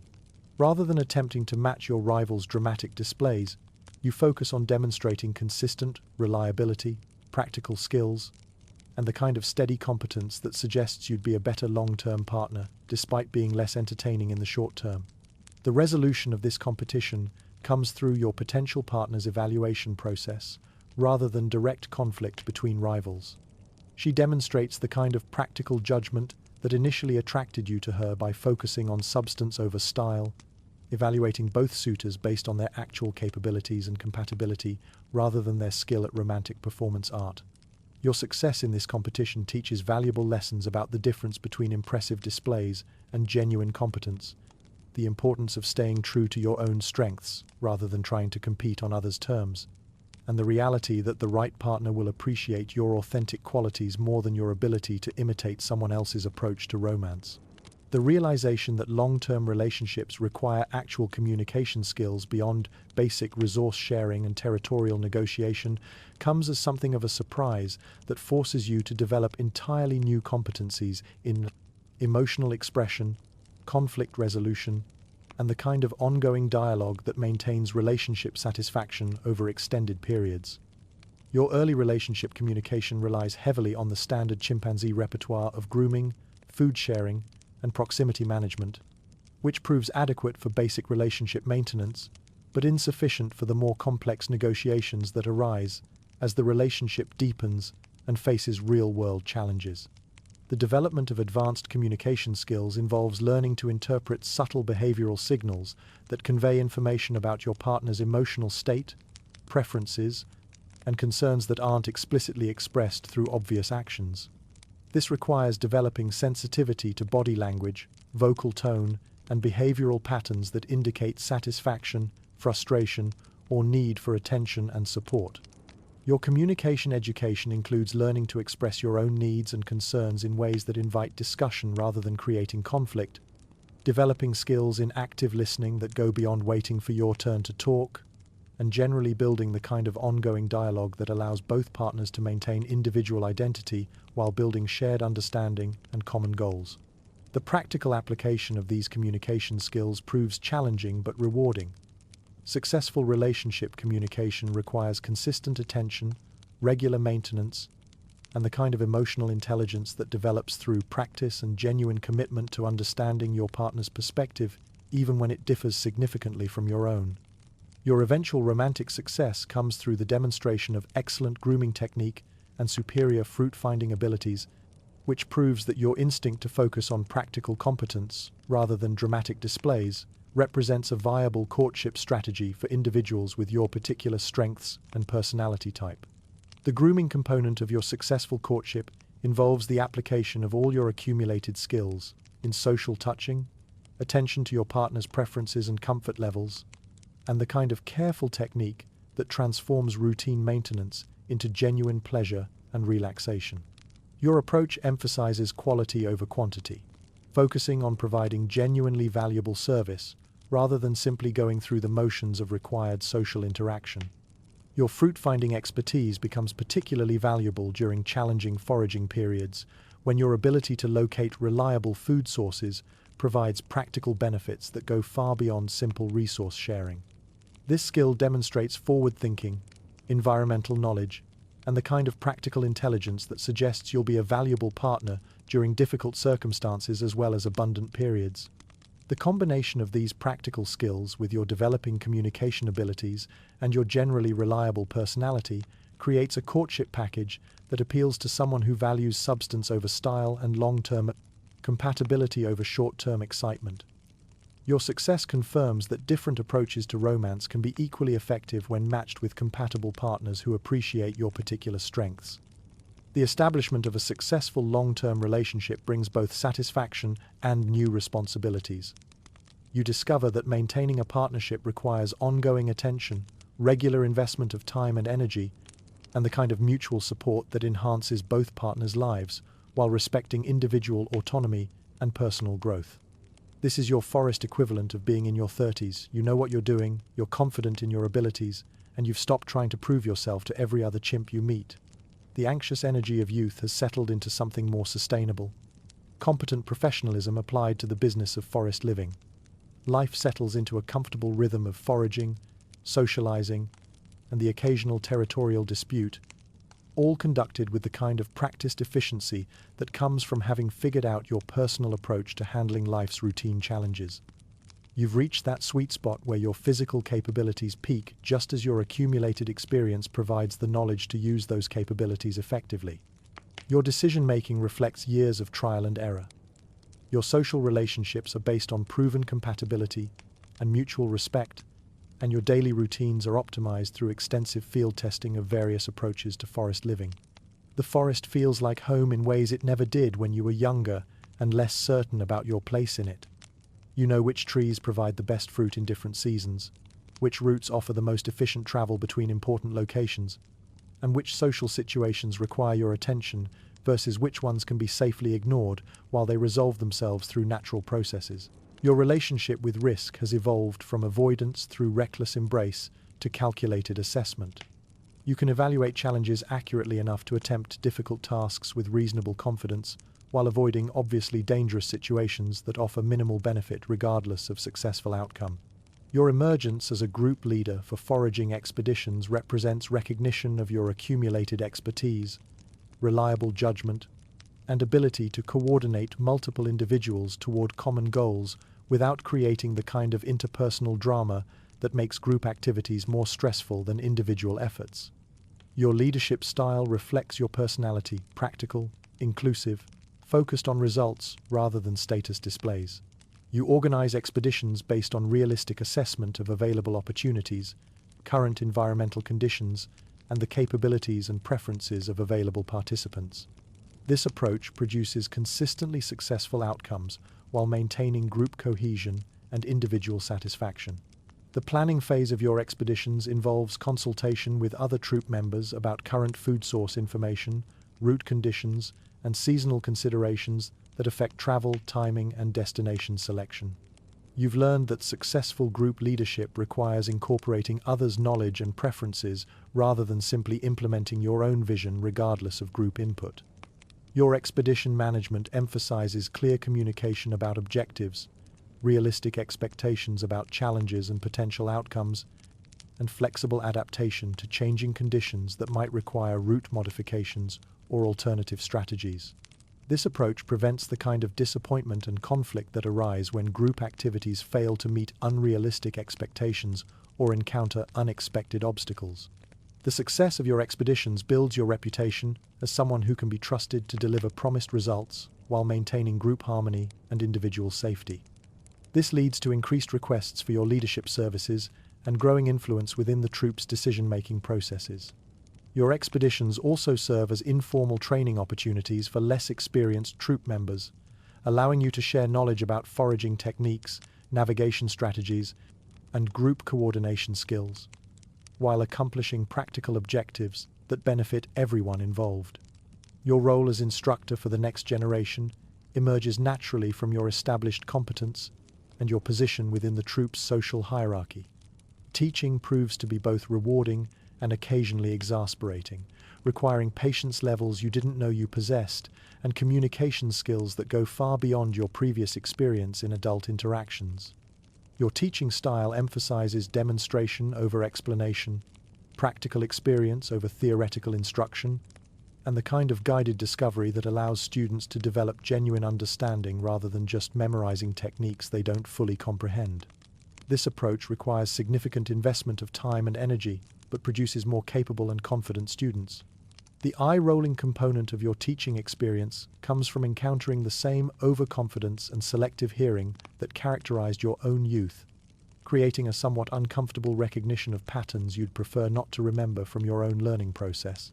Young chimps, you discover, are remarkably consistent in their ability to ignore obvious advice while pursuing obviously questionable strategies with remarkable determination. Your curriculum covers the essential skills of forest living foraging techniques, navigation strategies, social interaction protocols, and basic survival skills, while adapting instruction methods to individual learning styles and capabilities. Some students learn best through observation and imitation, others require hands-on practice with immediate feedback, and a few need multiple repetitions before concepts become clear. The most rewarding aspect of teaching comes from witnessing students achieve genuine competence in areas where they'd previously struggled, developing confidence in their abilities, and beginning to contribute meaningfully to group activities rather than simply requiring constant supervision and assistance. Your teaching reputation attracts requests for instruction from parents who want their offspring to learn from someone with proven skills and patience for working with challenging students. This creates additional opportunities to share knowledge while building relationships with other adults in the troop. The development of your personal approach to predator encounters reflects years of experience with various threat situations and represents a realistic assessment of your capabilities, limitations, and the most effective survival strategies available to someone with your particular physical and mental attributes. Your signature move for dealing with forest predators involves what could be diplomatically described as strategic retreat with vocal accompaniment, though more honest observers might characterize it as running while screaming strategically. This approach acknowledges the reality that discretion represents the better part of valor when dealing with creatures, specifically designed for hunting primates. The strategy emphasizes early threat detection through constant environmental awareness, rapid assessment of escape route options, and immediate implementation of evasion tactics that prioritize speed and distance over confrontation. Your approach assumes that avoiding predator encounters entirely is preferable to testing your combat skills against creatures with significant advantages in size, speed, and natural weaponry. The vocal component of your strategy serves multiple functions, alerting other troop members to the presence of danger, potentially confusing or startling predators during the crucial initial moments of an encounter, and maintaining communication with other chimps during group evasion efforts.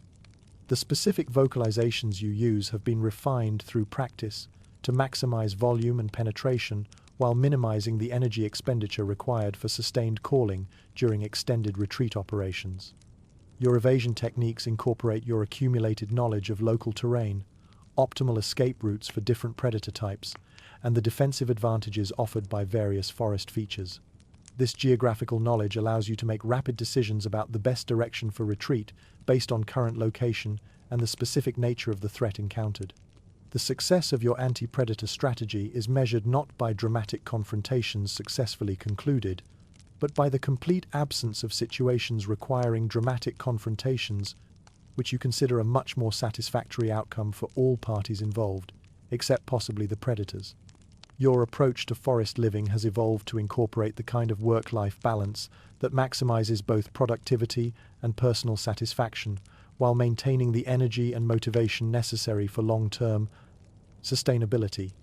This involves recognizing that napping is, technically, Work when it contributes to overall health and performance optimization. Your daily schedule balances productive activities like foraging, social maintenance, and territory management with adequate rest, recreation, and personal time that allows you to maintain mental health and relationship satisfaction. This requires ongoing attention to time allocation and priority management that ensures essential tasks are completed without sacrificing quality of life considerations. The napping component of your routine serves important physiological and psychological functions that justify its inclusion in your professional forest living activities. Strategic rest periods enhance cognitive function, maintain physical health, and provide the mental restoration necessary for continued high performance in demanding forest environment conditions. Your social time allocation balances group activities that maintain important relationships and provide mutual support with solitary periods that allow personal reflection, stress reduction, and the kind of individual activity that prevents social burnout and maintains personal identity within group living situations. Your approach to conflict and drama management emphasizes selective engagement based on realistic assessment of your ability to influence outcomes and the importance of specific issues to your personal goals and values.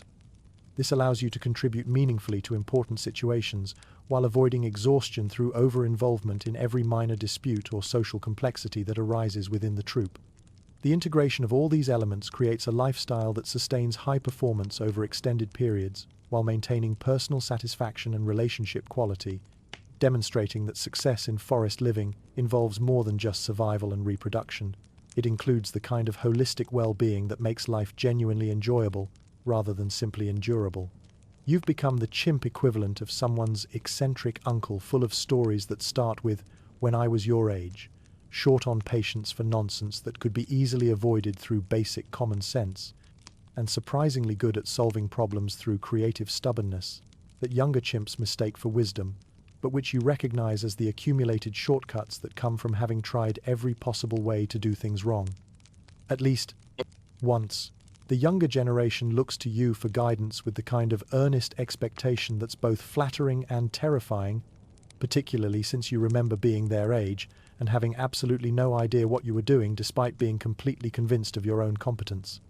The gap between their perception of your wisdom and your own understanding of how much you're still figuring out creates a peculiar form of imposter syndrome where you're constantly surprised that anyone takes your advice seriously. Your role in the troop has evolved from active participant to something more like a consulting expert, someone who gets called in when situations require experience rather than energy, when problems need solving rather than just enthusiastic attacking, and when the younger adults need reassurance that whatever crisis they're currently facing is both survivable and, in the larger scheme of forest life, relatively routine. The forest itself feels different now that you've accumulated decades of experience within its boundaries. What had once been an endless source of surprises and challenges has become a familiar environment where you know the seasonal patterns, understand the long-term cycles, and can predict with reasonable accuracy how various situations are likely to develop based on similar circumstances you've observed or experienced in the past. Your physical capabilities have begun the gradual decline that comes with age, but this loss is offset by accumulated knowledge that makes many tasks easier through better technique rather than pure strength or speed. You can accomplish more with less effort because you understand efficiency in ways that only come through extensive trial and error over extended periods. The realization that you've become that chimp, the one who prefaces observations with references to how things used to be done, arrives with the uncomfortable clarity that accompanies most unwelcome self-recognition. You're in the middle of watching a group of juveniles attempt a foraging technique that you remember learning through equally painful trial and error, and you hear yourself beginning a sentence with the dreaded phrase that marks your official transition into curmudgeonly elder status. Back in my day, you find yourself saying, "We understood that rushing into termite fishing without proper stick preparation was a waste of time and energy." The words hang in the air like an accusation, and you realize with growing horror that you've crossed an invisible line between being someone who has accumulated experience and being someone who can't stop talking about how much better things were when you were younger. The juvenile's response to your unsolicited wisdom combines polite attention with barely concealed eye-rolling that suggests they've heard this type of commentary before from other adults and have developed strategies for appearing to listen while actually planning their next ill-conceived adventure. Their expressions indicate that they consider your advice to be roughly as relevant as weather reports from other decades. Your internal reaction to this moment involves a complex mixture of embarrassment at having become the kind of adult you used to ignore, frustration with the younger generation's apparent determination to repeat every mistake you've already made, and a growing appreciation for why older adults had seemed so perpetually exasperated when you were learning forest life through direct experience with its various hazards. The aftermath of this revelation requires some adjustment to your approach to mentoring and guidance. You begin to understand that sharing experience effectively requires more finesse than simply announcing that you know better ways to do things, and that younger chimps are more likely to accept advice when it's presented as helpful information rather than criticism of their current methods. You develop strategies for offering guidance that preserve the dignity of both teacher and student, learning to present your accumulated wisdom in ways that invite consideration rather than demanding immediate adoption. This involves timing your advice to coincide with moments when students are genuinely receptive, rather than interrupting their learning process with unwanted commentary. Your sessions with juveniles, who believe they've already mastered the basics of food gathering, provide ongoing opportunities to practice patience while sharing knowledge that could prevent them from experiencing the kind of educational failures that characterized your own learning process. These teaching encounters require diplomatic skills that balance honesty about their current capabilities with encouragement about their potential for improvement.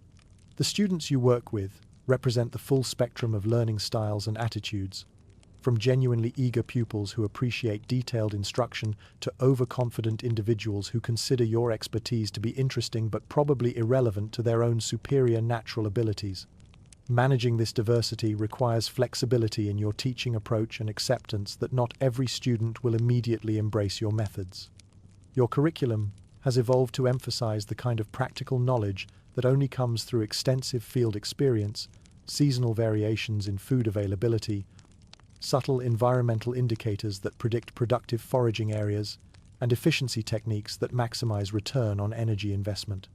This information can't be learned through casual observation and represents genuine value that you can provide to motivated students.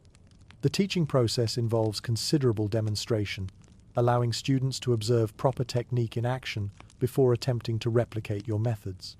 You've learned that showing rather than telling produces better results, particularly with students who learn more effectively through visual and tactile experience than through verbal instruction. Your patience for this teaching role varies considerably, depending on the attitude and effort level demonstrated by your students. Eager learners who ask thoughtful questions and make genuine effort to improve their technique receive extensive attention and detailed guidance. Students who approach instruction with the assumption that they already know everything worth knowing receive more limited investment of your time and energy. The most rewarding aspect of these teaching relationships comes from witnessing genuine improvement in students' capabilities and confidence. Watching a juvenile progress from inefficient fumbling to competent technique provides satisfaction that goes beyond simple pride in your teaching abilities. It represents your contribution to the next generation's success and survival. Your emerging reputation as someone capable of resolving disputes through fair-minded analysis rather than dominance assertion creates new responsibilities in troop social management that you never specifically applied for but which seem to have been assigned to you through general consensus among other adults. The conflicts brought to your attention range from simple resource disputes that require straightforward negotiation to complex interpersonal situations involving long-standing grudges, competing claims, and the kind of social dynamics that would challenge professional mediators with advanced training and formal authority. Your qualification for handling these situations appears to be based primarily on the assumption that age equals wisdom, which you know to be a dangerous oversimplification. Your approach to mediation emphasizes listening to all parties involved, identifying the underlying interests and concerns that drive surface-level disputes, and facilitating conversations that help disputants find mutually acceptable solutions rather than simply imposing your own judgment about appropriate outcomes. This process requires patience, neutrality, and communication skills that you've developed through necessity rather than formal training. The success of your mediation efforts depends largely on the willingness of all parties to engage in good faith problem solving rather than using the mediation process as another venue for pursuing their ongoing conflict. Some disputes prove readily resolvable through simple clarification of misunderstandings or minor adjustments to resource-sharing arrangements. Others involve fundamental incompatibilities that require creative compromise or long-term management rather than permanent resolution. Your reputation for fair and effective dispute resolution brings both advantages and disadvantages. The advantages include increased respect within the troop, influence in group decision-making, and the satisfaction of helping maintain social harmony. The disadvantages include constant interruption of your personal activities by chimps seeking arbitration of their various grievances, and the responsibility of maintaining neutrality in situations where you might have strong personal opinions about appropriate outcomes. The most challenging aspect of your mediation role involves cases where you disagree with the outcome that would best serve group harmony, particularly when effective conflict resolution requires compromises that you consider unfair, or decisions that prioritize peace over principle. Learning to facilitate solutions that work for the participants rather than solutions that align with your personal sense of justice requires ongoing adjustment to your approach and expectations. The experience of observing your own children repeat the same errors in judgment, technique, and general life strategy that characterized your own youth provides a special form of educational torture that combines parental concern with the frustration of watching preventable disasters unfold in slow motion. Your offspring approach the challenges of forest living with the same combination of overconfidence and inexperience that you remember from your own development, making decisions that seem obviously problematic to you, but which they pursue with the determination of individuals who believe they've discovered entirely new approaches to familiar problems. The eye-rolling component of this experience reaches levels that you hadn't known were physiologically possible as you witness your children attempting ambitious projects with inadequate preparation, dismissing advice from experienced adults who've already navigated similar challenges, and generally demonstrating the kind of selective hearing that you now realize must have driven your own parents to distraction. Your parental intervention strategy requires careful balance between providing guidance that could prevent serious mistakes and allowing your offspring to learn through direct experience in ways that build genuine competence and confidence.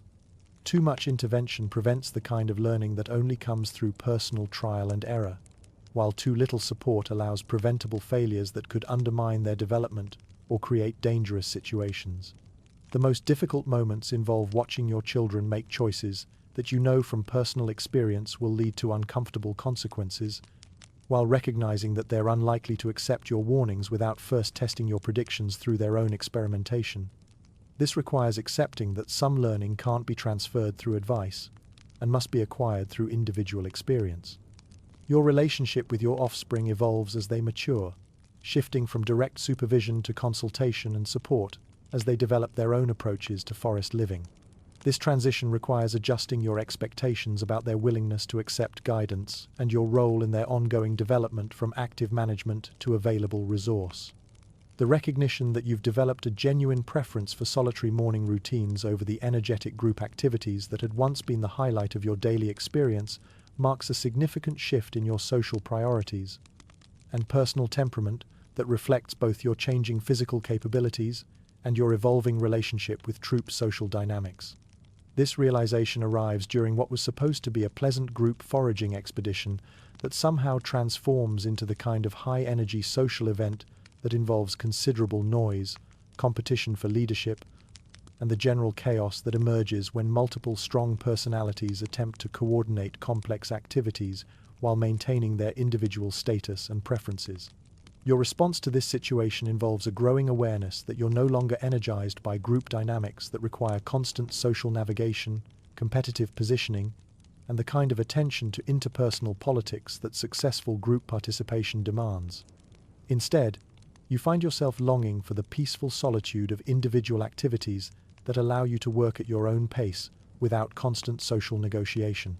The morning routine that you develop emphasizes quiet activities that can be pursued independently careful, foraging in areas where you're unlikely to encounter other troop members, grooming and personal maintenance performed at your own pace, and the kind of environmental observation that's difficult to maintain when surrounded by social distractions and group obligations.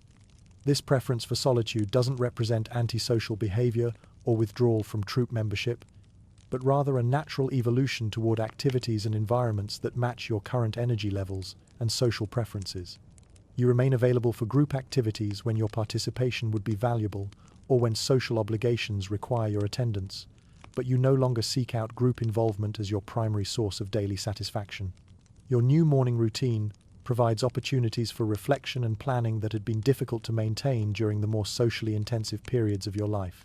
The quiet time allows you to assess your current situation, consider long-term goals and priorities, and generally maintain the kind of mental clarity that contributes to better decision-making in other areas of your life. The other troop members' response to your changed social pattern involves initial concern about your health and social commitment, followed by gradual acceptance that your preference for quieter activities represents a natural part of aging rather than a problem requiring intervention or correction. Your joints creak like old trees in the wind, providing a constant low-level commentary on weather changes, barometric pressure shifts, and the general state of your mechanical systems that younger chimps don't yet understand, but which you've learned to interpret as valuable information about current conditions and appropriate activity levels. You've earned the right to be selective about which social dramas deserve your attention, developing the kind of discriminating judgment that comes from having witnessed enough interpersonal conflicts to recognize patterns, predict outcomes, and distinguish between situations that require intervention and those that will resolve themselves through natural processes if left alone. The forest has transformed from an obstacle course requiring constant vigilance and active navigation into something more like a familiar neighborhood where you know all the good spots, understand the seasonal rhythms, recognize most of the regular residents, and can predict with reasonable accuracy how various situations are likely to develop based on your accumulated experience with similar circumstances. Your relationship with risk has evolved toward conservative assessment and strategic avoidance of unnecessary challenges, not from fear or inability, but from the wisdom that comes from understanding which risks offer sufficient potential benefit to justify the energy expenditure and possible consequences involved in pursuing them. The selection of your ideal retirement location represents the culmination of decades of environmental assessment, combined with your current priorities of comfort, security, and the kind of peaceful solitude that allows you to observe forest life without being constantly drawn into its various dramas and complications. Your chosen spot offers prime real estate advantages that younger chimps might not fully appreciate: optimal sun exposure for warming arthritic joints during cool mornings, strategic positioning that provides excellent sight lines for monitoring potential threats while maintaining privacy from casual social interruption, and convenient access to reliable water sources without requiring extensive travel or competition with other forest residents. The location selection process involves careful evaluation of multiple factors that become increasingly important with age. Proximity to quality food sources matters more when travel becomes more effortful. Protection from weather extremes becomes crucial when your body's temperature regulation systems become less efficient. Safety considerations require more attention when your reflexes and escape capabilities decline from their peak levels. Your retirement territory also provides the kind of peaceful environment that supports the contemplative activities that have become increasingly important to your daily satisfaction. The natural acoustics of your chosen area allow you to monitor forest activity without being overwhelmed by noise, while the visual privacy prevents constant interruption by other troop members who might otherwise feel obligated to include you in their ongoing activities. The establishment of this territory involves subtle negotiations with other forest residents who might have competing claims or overlapping interests in the same area. Your approach emphasizes respectful coexistence rather than aggressive territorial assertion, recognizing that your security depends more on maintaining positive relationships with neighbors than on demonstrating your ability to defend boundaries through force. Your daily routine in this retirement spot balances active engagement with the forest environment and periods of restful observation that allow you to appreciate the complex natural systems you've been part of for your entire life. This routine provides structure without rigid scheduling, allowing flexibility for changing energy levels and spontaneous interests, while maintaining the kind of purposeful activity that contributes to continued physical and mental health. Your development of highly selective engagement with conflicts and social dramas represents one of the most valuable skills acquired through extensive life experience. the ability to distinguish between situations that genuinely require your involvement and those that will proceed toward resolution without your valuable time and energy investment. This discriminating approach to conflict management emerges from having participated in enough disputes to recognize patterns in how different types of conflicts typically develop, which intervention strategies prove effective in various situations, and when outside involvement actually improves outcomes versus when it simply adds complexity to situations that the primary participants are capable of resolving independently. Your criteria for battle selection emphasize situations where your specific knowledge, skills, or relationships provide unique value that other potential mediators couldn't offer, conflicts that directly affect your personal interests or those of individuals you care about, and disputes that involve principles or precedents important enough to justify the energy expenditure required for meaningful involvement. The conflicts you choose to avoid include personality disputes that reflect fundamental incompatibilities rather than specific disagreements, situations where the primary participants seem more interested in drama than resolution, and cases where your involvement might escalate rather than de-escalate tensions due to your own relationships with the parties involved. Your selective engagement strategy requires ongoing assessment of developing situations to determine when and how to become involved if your initial decision to remain neutral proves inappropriate as circumstances change. This involves maintaining awareness of ongoing conflicts without active participation, monitoring for escalation that might require intervention, and remaining available for consultation if requested by participants who recognize the value of your perspective. The most satisfying aspect of this selective approach involves the additional time and energy available for activities that provide genuine satisfaction and meaningful contribution to your own goals and the welfare of individuals and causes that matter most to you.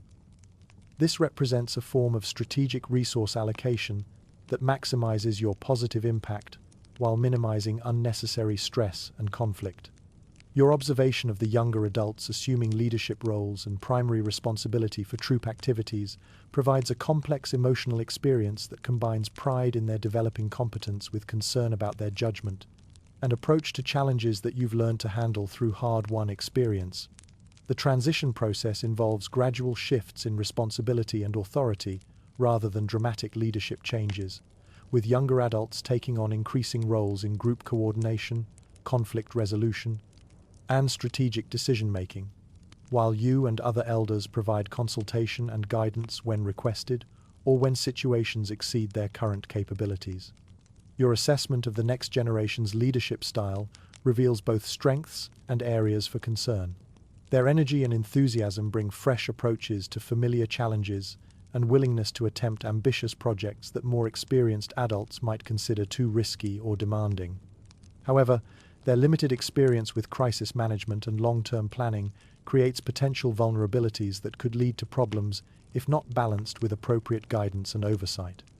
The pride component of your observation comes from witnessing the successful application of knowledge and skills that you and other adults have worked to transmit through teaching and example. Seeing younger chimps make good decisions, handle conflicts effectively, and generally demonstrate competent leadership validates your investment in their development and suggests that important knowledge and values are being successfully passed to the next generation. The concern aspect reflects your awareness of challenges and complexities that younger leaders haven't yet encountered and may not be prepared to handle based on their current experience level. This creates tension between your desire to provide guidance and your recognition that some learning can only come through direct experience with difficult situations. Your role in this transition involves being available for consultation and support while avoiding interference with the younger adult's development of independent leadership capabilities. This requires careful judgment about when to offer advice, when to intervene in developing situations, and when to allow the next generation to learn through their own mistakes and successes. Revealing the location of your secret fruit stash marks your ultimate gift to the troop, sharing a critical resource you had preserved through years of careful planning. Once personal insurance against hard times, this cache now becomes a communal lifeline. Its existence reflects your long-term thinking, strategic hoarding, and deep knowledge of preservation and security. Sharing it isn't just about the food. You pass on techniques, seasonal cues, and environmental insights, the results of years of trial, error, and wisdom. You teach not just what to use, but how to plan, preserve, and think ahead. It's a shift from personal survival to group legacy. The forest continues its cycles, life, death, the occasional scientist watching from afar, but your role is now clearer than ever. Not the hero of a dramatic story, but a steady, wise participant in a complex system that values sustained competence over spectacle. From your morning perch, you watch the day begin. The sounds of the forest rustling leaves, distant calls, foraging animals tell a familiar story. You've seen countless dawns, but this one still stirs a quiet appreciation for nature's predictability and beauty. With age, challenges that once felt urgent have become manageable. You've shifted from survival mode to sustainable living, where daily routines support health, community, and peace of mind. Your body, weathered but capable, informs you of the day's conditions through aches and creaks, more accurate than any forecast. Others stir. The troop begins its day, their voices and motions speaking volumes about mood, plans, and the subtle social negotiations of forest life. You no longer feel compelled to intervene. You've earned your rest, not idleness, but reflective observation, born of decades of experience. The knowledge you've accumulated about seasons, food, social harmony forms a legacy more enduring than stories. You've learned that true success isn't measured in thrilling feats, but in consistent, thoughtful living. You're not the forest's most exciting resident, but perhaps one of its wisest. Your life now centers on routines that work, relationships grounded in trust, and a deep understanding of how to live within nature's limits. This boring existence, predictable, functional, satisfying, is hard-won and deeply rewarding. Younger chimps may chase excitement. You've learned the value of its absence. In a world where excitement often signals danger, your peaceful predictability is a triumph. You've built a life that doesn't demand drama to feel meaningful, a life of durable wisdom, modest pleasure, and reliable competence. And in that, you've truly succeeded.